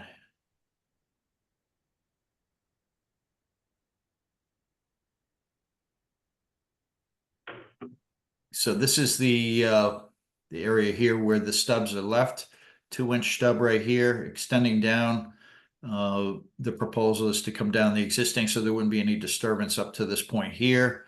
This tree line here, and then just kind of wrap it right around in this area here. It's a 2-inch polyethylene line that would get down and just come in here through this ravine right in here and backfill it with some fill, as opposed to coming over here. There's a lot of exposed ledge. So they'd like to put it in here and then bring it up toward the house, filling wherever possible and insulating the pipe wherever possible. There is exposed ledge along the driveway. So they're trying to come in at that point right there where the driveway, and then come down by the utility pole. So that is the extent of the proposal, and everything will be lined, all work would be lined with the erosion control down in this area here, as well as down along the driveway on this side, as well as this side, because there is wetlands on both sides of the driveway as you approach the Kelly's house. And I can answer any questions you might have at this time. Okay, first I'll open up public comment. Anyone who wants to review the project 19 to 23 Biskie Ed Point may do so by hitting the raise your hand button at the bottom of your screen, or hitting *9 on your phone or handheld device.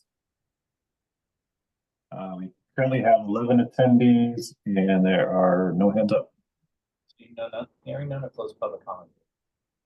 Next up, Commissioner roll call comment. Member Charpentier, No comments. Member Cook, No comments. Member Sergeant. Yes, I'm wondering, how you're going to deal with a culvert crossing that goes to the Kelly's property. And, I'd like a condition that there not be any blasting and the watering would be adequately treated before being discharged. And I want to make sure that the contractor does see these Concom conditions. I've been told in the past that that's not always been the case. Thank you. Member Gutierrez.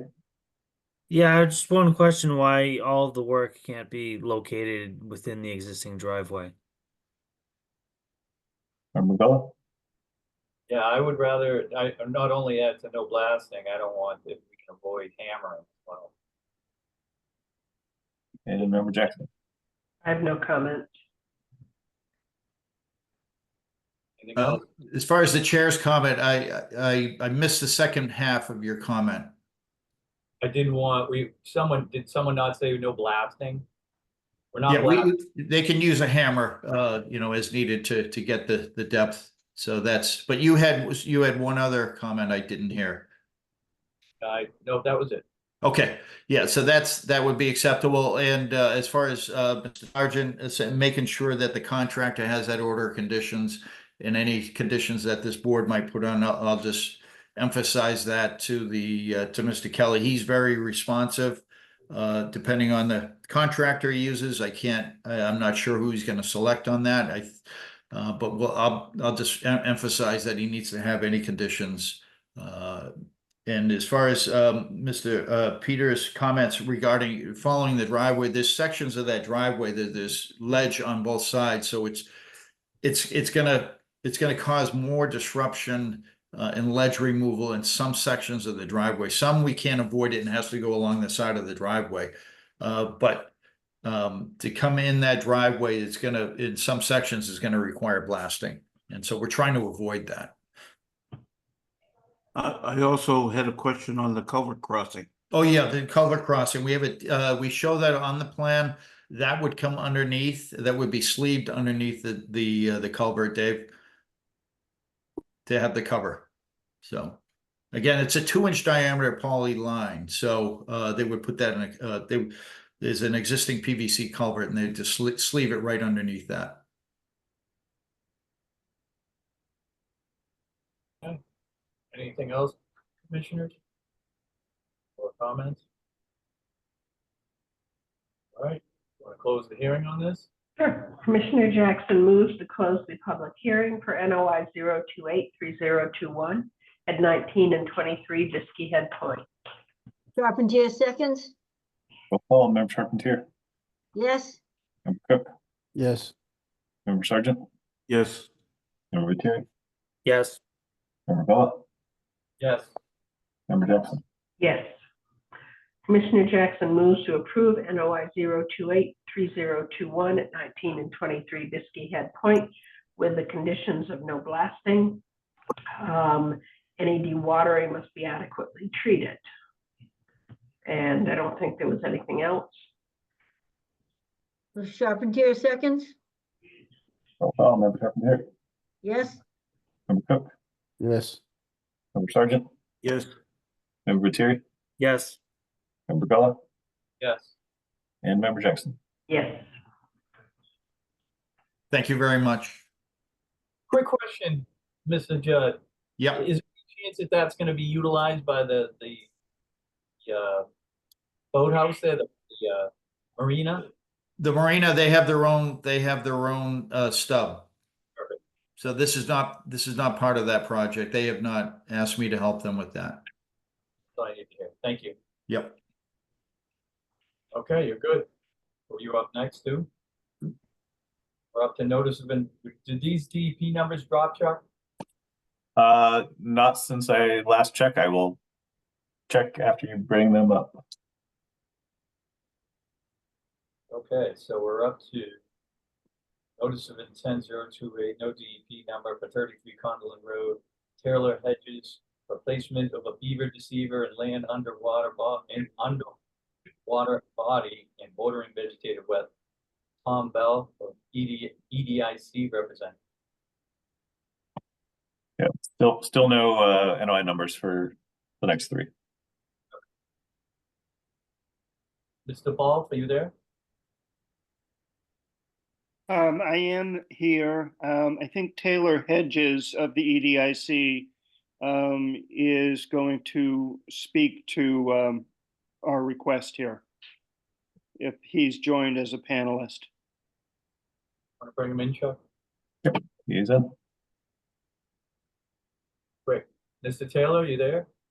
Yeah, I just got on. Okay. So, Address the record.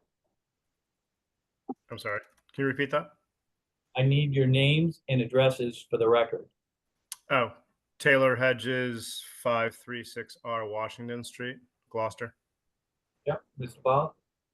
Tom Balfe, 15 Briarwood Court in Gloucester. Thank you. Go ahead. Brief description of your project, please. Okay, so we're looking to replace an existing beaver deceiver at the end of Condon Road that will alleviate flooding and I guess water coming across Condon Road in high rain events. And we'd be working with the DPW to remove some debris, and then there we go, Tom, to remove that debris and then replace the existing beaver deceiver so it'll start flowing again, and it should help drain that wetlands area.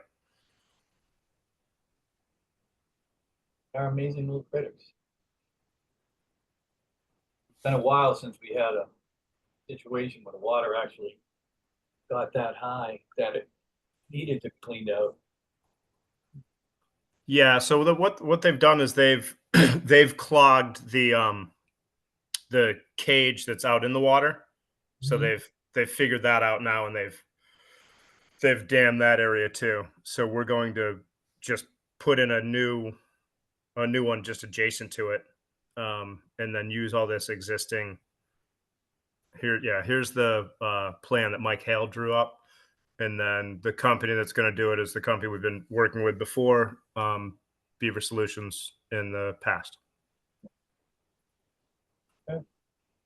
So, and just to add, so we had received the EDIC city had received a permit to install the original beaver deceiver back in 2010. But because of the need to not just repair, but replace the beaver deceiver and sort of move it sort of slightly to a slightly different location, based on the beaver activity. In speaking with Chuck and Mike Hale, we felt it was probably time to reapply for a permit for that because of that, and also sort of to include, ideally as a, I don't know whether it would be order of conditions or whatever, but is what would be allowed for routine maintenance. We have been doing routine maintenance over the years, but it seemed like it would be a good idea to clarify, exactly what we would be allowed to do on an annual basis, just in terms of having the company come in and make sure that water was flowing and get rid of any of the debris that had was clogging the beaver deceiver. Okay, first up, I'm going to open up a public comment. Anybody in the public wish to speak towards the project at 33 Condon Road? Likely, you may do so by hitting the raise your hand button at the bottom of your screen or hitting *9 on your phone or handheld device. We currently have 9 attendees, and there are no hands up. I'm hearing none. Close the public comment period. Commissioner roll call comments. Member Charpentier. Member Cook. I'm kind of interested in, they say that the existing device was compromised. I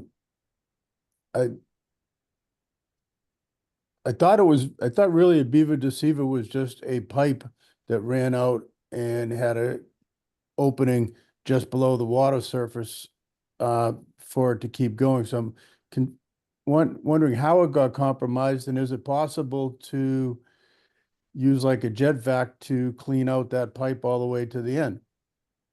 So the beavers, they actually they learn over time where the water is going.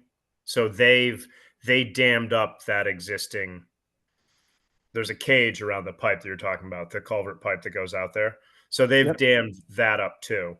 And I'm just going off what the company and the DPW have both said, that they want to move it because the beavers have learned this. So I think what we're basically trying to avoid is to deceive them again, so we don't have to remove them. Okay. Okay. Sergeant? No comment. Member Terry?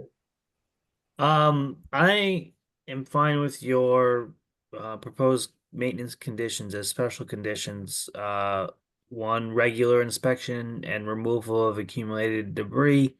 Two, replacement of damaged or defective equipment. And three, modification of equipment to ensure proper functioning. I would add a condition to requiring notice to the agent or to the commission if equipment is to be relocated or additional equipment is to be installed. But otherwise, those maintenance conditions are fine with me. There is a requirement for a limited project that the water level, this is in 1053 L or I, one of those subsections that covers culverts, that the water level be returned to the level that existed prior to the work. I gather that sort of defeats the purpose of this actual work to do that, but if that can be done, then I that is a requirement for it to be a limited project.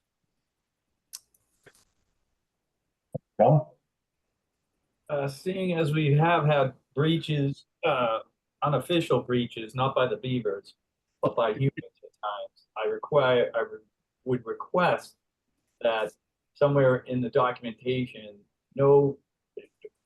unless it's truly an emergency, no backhoes or machines be used in any way, shape, or form before communicating with the agent about the situation. Okay. That'd be fine. That's fair. Member Jackson? No additional comments. Okay, everyone's good. This is a notice of intent. We do not have a DEP number, so we cannot close the hearing tonight. So you haven't got your DEP number yet. When you get it, you'll have to come back, I'm sorry to say, at the next meeting where we can vote on it. So, excuse, I guess, our ignorance. So I submitted I'd have to go back to the date, but submitted the application to DEP, I would guess roughly 3 weeks ago, Chuck. I don't remember when we had sat down. So is this, do I need to proactively follow up with DEP to find out whether there's been some delay, or is this is typical? It's pretty typical to have this happen. Usually sometimes it's a fee thing. Sometimes it is just the pace of play is slow there for obvious reasons. They don't have a lot of people. So my feeling is I'd go knock on their door and make sure your fee is correct. I wouldn't be surprised if it drops this week, but it hasn't yet. So communicate with DEP, find out where it is. But either way, we're gonna have to push this till for 2 weeks. Okay. I mean, because as you can imagine, we've been at this for a bit, and are just anxious to try to make this happen before it gets too cold out there. Understood. Go back to DEP quickly. Yeah. And if you get them or there's something bizarre going on, communicate with the agent. Maybe we can do something. I don't know, but for now, just work with DEP and see where they're at. Sure. Okay. What's the date of your next meeting? 10/23. You got that, sir? Yep, I do. Okay. Thank you. Yeah, so we'll be in touch with DEP, and we'll communicate with Chuck if there's any problems or delays. Excellent. Commissioner Jackson moves to continue NOI 028 unassigned DEP number at 33 Condolin Road to the Conservation Commission meeting of October 23rd, 2024 for the purpose of securing a DEP number. Carpentier seconds. Roll call, Member Charpentier, Yes. Member Cook, Yes. Member Sargent, Yes. Member Lettieri, Yes. Member Bella, Yes. and Member Jackson. Yes. Okay, we'll see you in a couple of weeks. Okay. All right, thank you. Thank you. All right, next up, notice of intent. Notice of intent, 028, no DEP number for 25 Niles Pond Road, Eli and John Morris for installation of new electric service and buffer zone to a bordering vegetative wetland. John Jutta, Gateway Consultants Inc., representative. Thank you, Mr. Chairman, members of the commission. Just two more, be as brief as possible. I know it's late. This is the first project here is 25 Niles Pond Road. I'll pull it up.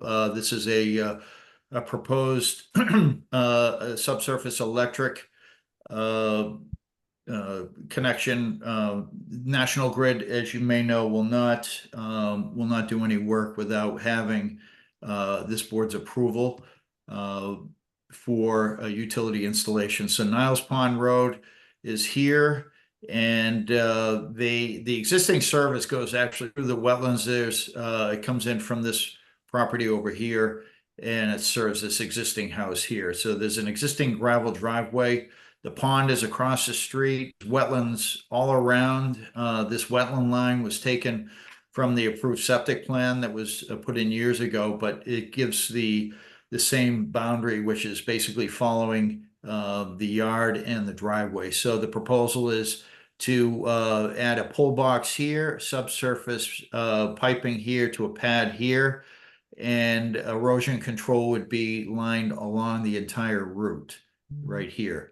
And that's essentially it. This is a request for the installation of a shallow electric service in the buffer. Okay. First up, I'll do, sorry, I'm reading something. First up would be is Commissioner, I'm sorry, I keep looking at this thing. Public comment. Thank you. Oh, God. Public comment. Anyone in the public who wishes to speak for or against the project at 25 Niles Pond Road may do so by hitting the raise your hand button at the bottom of your screen or hitting R9 on your phone or handheld device. We have 9 attendees and 1 hand up. Ellie Crocker. Okay, seeing none here, none, close public comment.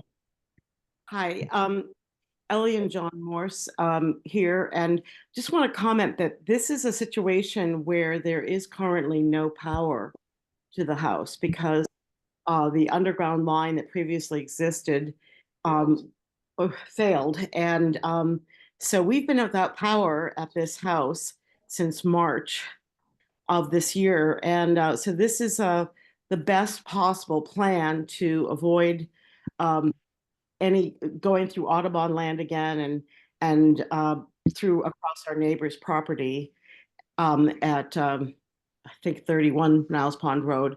So I just want to say this is like a kind of an emergency situation too, that that we just really have to have this done. So it's not even by choice so much as it is by necessity. And this is the plan that everybody has come up with that would be the most, the least disturbing of the local environment. Understood. Thank you. Anything else? Okay, commissioners? Member Charpentier, No comment. Member Cook, No comment. Member Sargent, Yes, all dewatering must be adequately treated for being discharged. Member Lettieri. Yeah, all surface vegetation and contours of the area to be returned or to be restored to their pre-existing condition. Also, I'd like to see the abandoned equipment removed and the areas that are disturbed by that equipment to be restored. I think one of them's in a wetland area, so I'd like to see those wetlands restored and that buffer zone restored as well. Member Bella, No further comments. Member Jackson. No further comments, but wouldn't, I just had a question for Mr. Viteri. Wouldn't, pulling out the previous service be more disturbing? I don't know what's there. Is it a box Yeah. and a concrete pad? I don't know. Yeah, I don't either, actually. Well, let's go on the assumption it might be. That would still apply. That can be removed by hand and replaced as, you know, with the surrounding vegetation, and that should not be an issue. Okay. All right. Anything else? What we got here? We have a notice of intent. So Okay. Commissioner Jackson moves to close the public hearing for NOI 028 unassigned DEP number at 25 Niles Pond Road.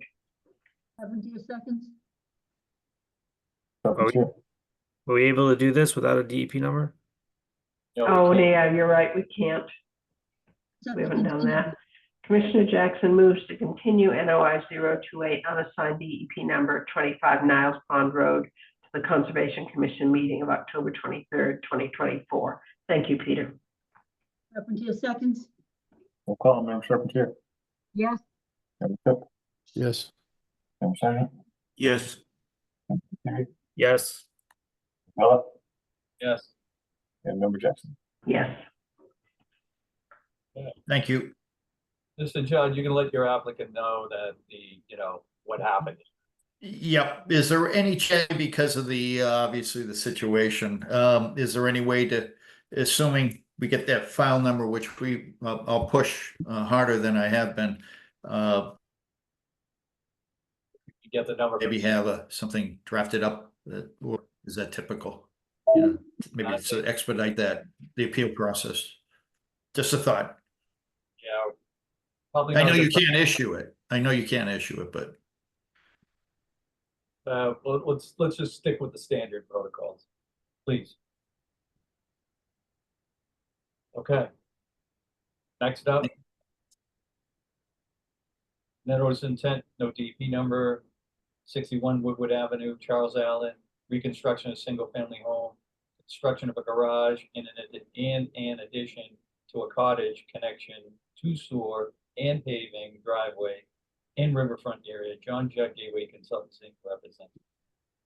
okay, thank you very much. For the record, John Judd, representing the applicant, last one of the night. This is Woodward Avenue for the Allen family. This is a project across the street from Little River.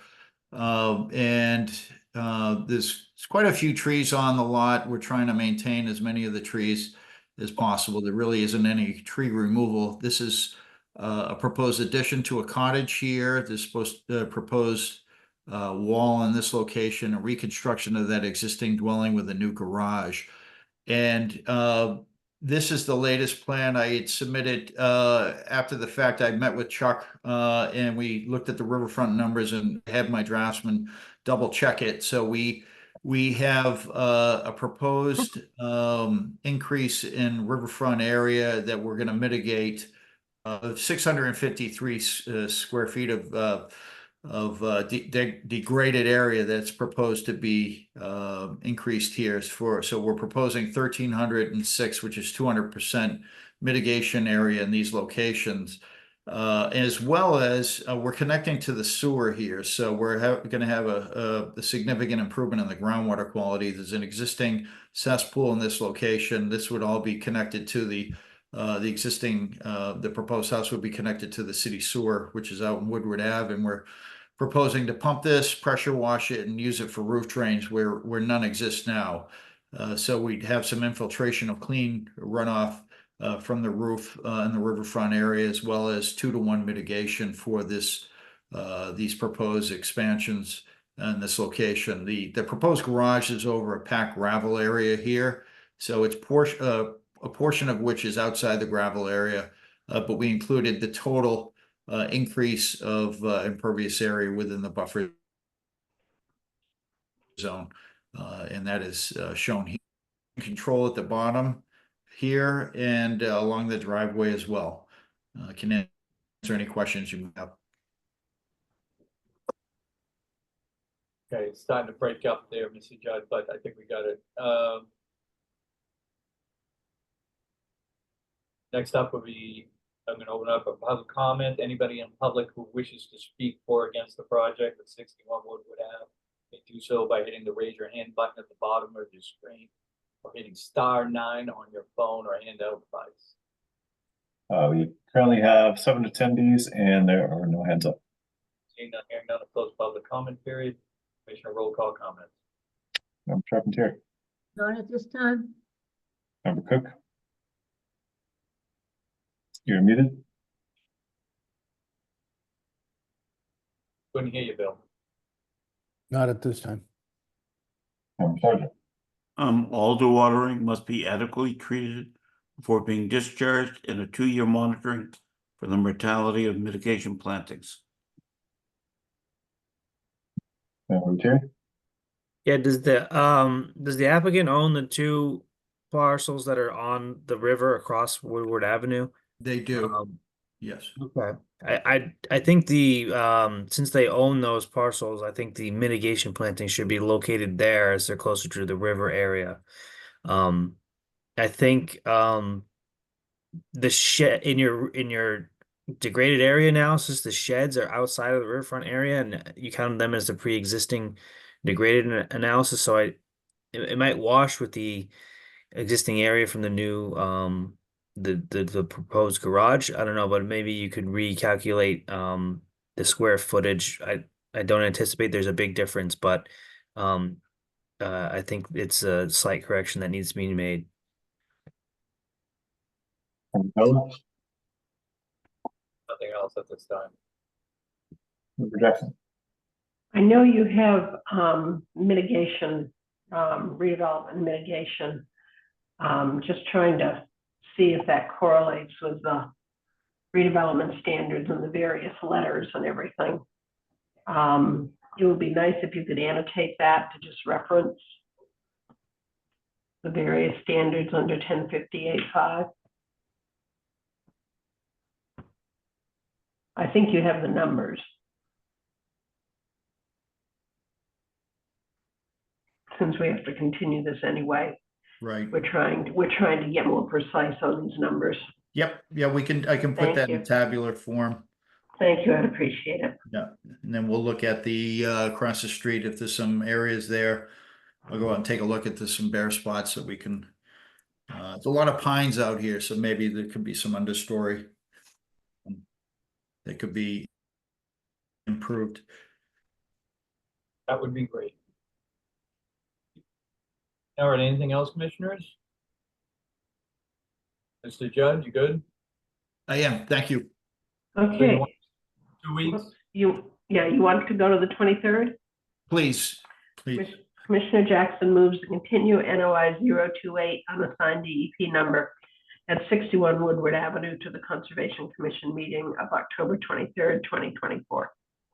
2 seconds. Call Member Charpentier. Yes. Member Cook. Yes. Member Sargent. Yes. Member Terry. Yes. Member Bella. Yes. Member Jackson. Yes. Thank you all very much and have a good night. Okay, see you in 2 weeks. Okay, we got a bunch of RCOCs, Chuck. Want to do Yes. this time or? So the first 4 are all good to go. They all look really good.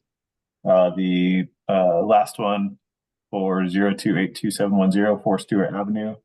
That's the one that has the issue of the parking area that is was proposed to be pervious, but is now paved and expanded by at least double what was proposed.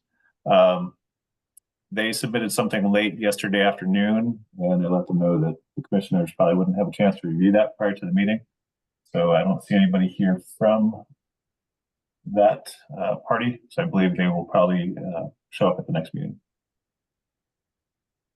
But the first four are good to go.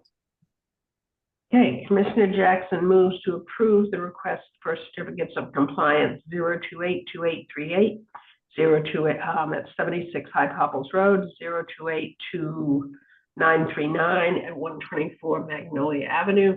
2936. 2936. I hit, one of those numbers was wrong. I hit 96. Okay. Thanks. 0282902 at 8 Moreland Road and 0282798 at 31 Eastern Point Road. Moves to approve the request. Carpenter seconds. We'll call Member Sharp here. Yes. Member Cook, Yes.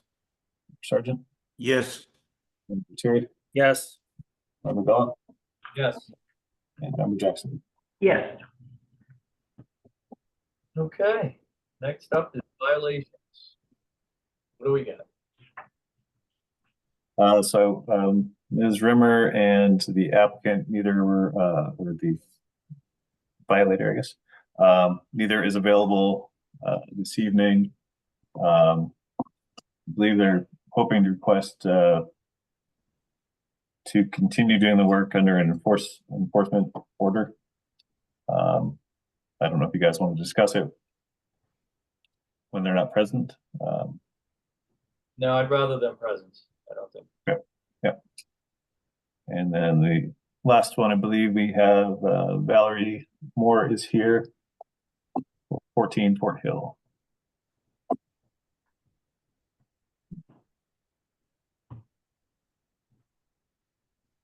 And I guess Evan's probably here for that too then.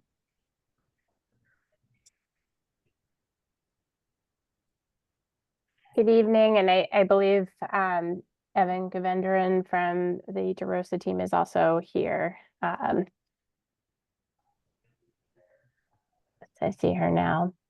So thank you, commissioners. Once again, Valerie Moore of Nutter, McLennan and Fish at 155 Seaport Boulevard in Boston. As we reported to you at the last meeting, after several months of working collaboratively with the abutters, we were able to reach an agreement for a proposed mitigation planting plan to restore the area that was cut on the abutting property at 25 Niles Pond Road. And yes, that property was in front of you earlier this evening for replacement of their utility line, which is on the opposite side of the property.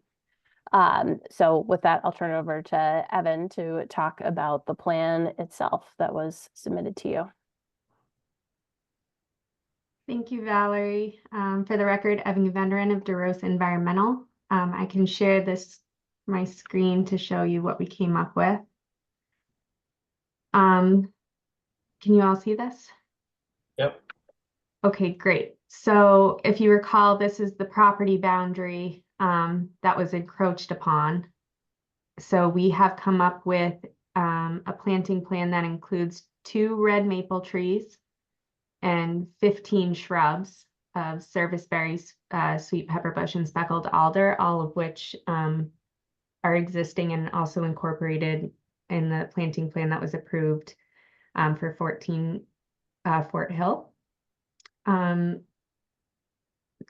They'll all be in this area. There is a row of honeysuckle, bittersweet, and privet that's also on the 14 Fort Hill. That was approved to be removed for the other restoration plan, and we'll just extend it over this way as well. But that's pretty much the gist. We are looking at sourcing the trees to be installed this fall, actually, as soon as possible, and also the shrubs. And it would be the trees for the entire 14 Fort Hill property too. Okay, thank you. Chuck, I guess next up would be roll call commissioner comments. Here. No comments. Member Cook, No comments. Member Sergeant. I'm pleased that there's been a resolution with a neighbor over vegetation that was illegally removed on the neighbor's property that bordered Niles Pond. I would like an extended monitoring period of 3 to 5 years for the mortality of those plantings and I seem to recall there was additional vegetation on the other side of Niles Pond Road that was also illegally removed.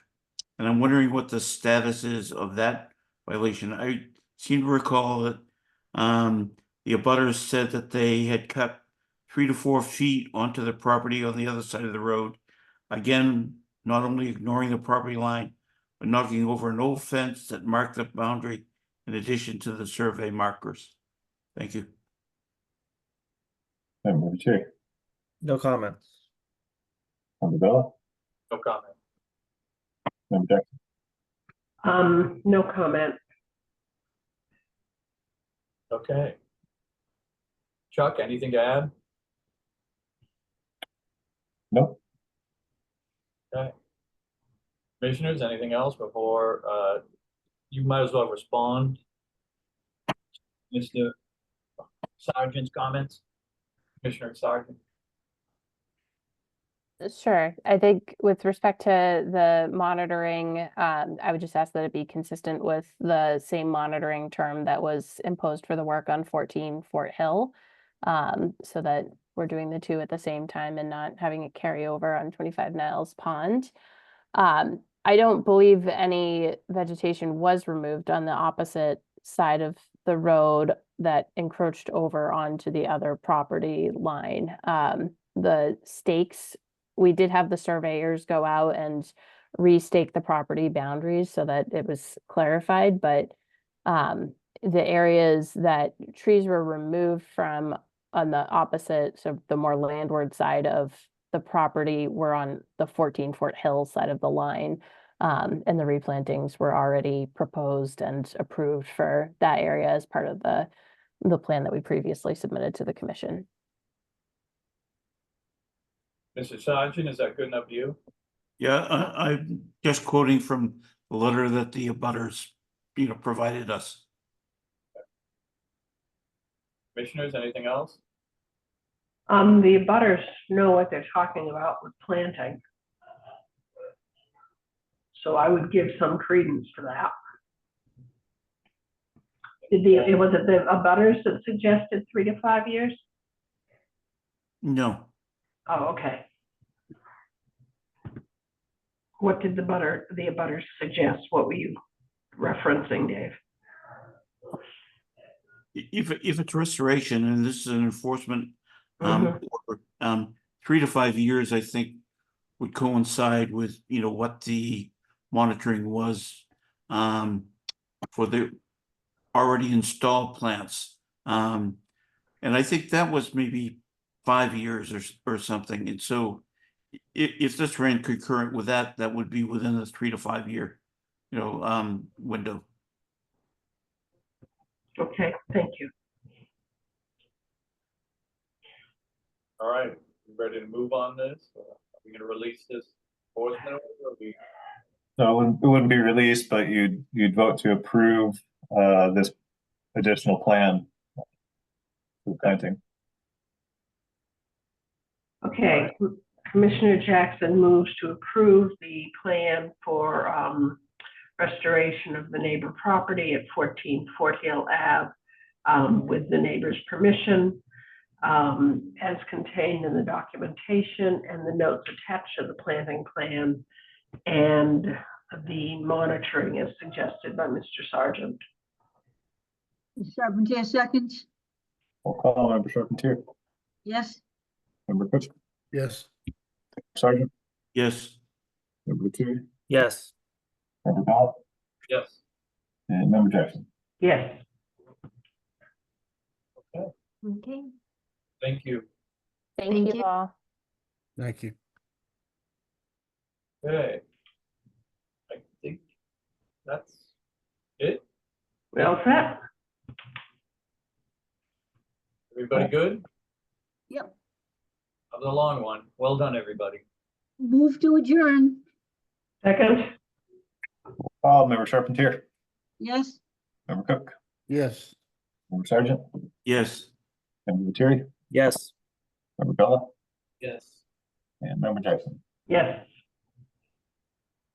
All right. Everybody be well. We'll see you in a couple of weeks. Okay. Sounds good. Thank you. Thank you, Eric. Those are joining.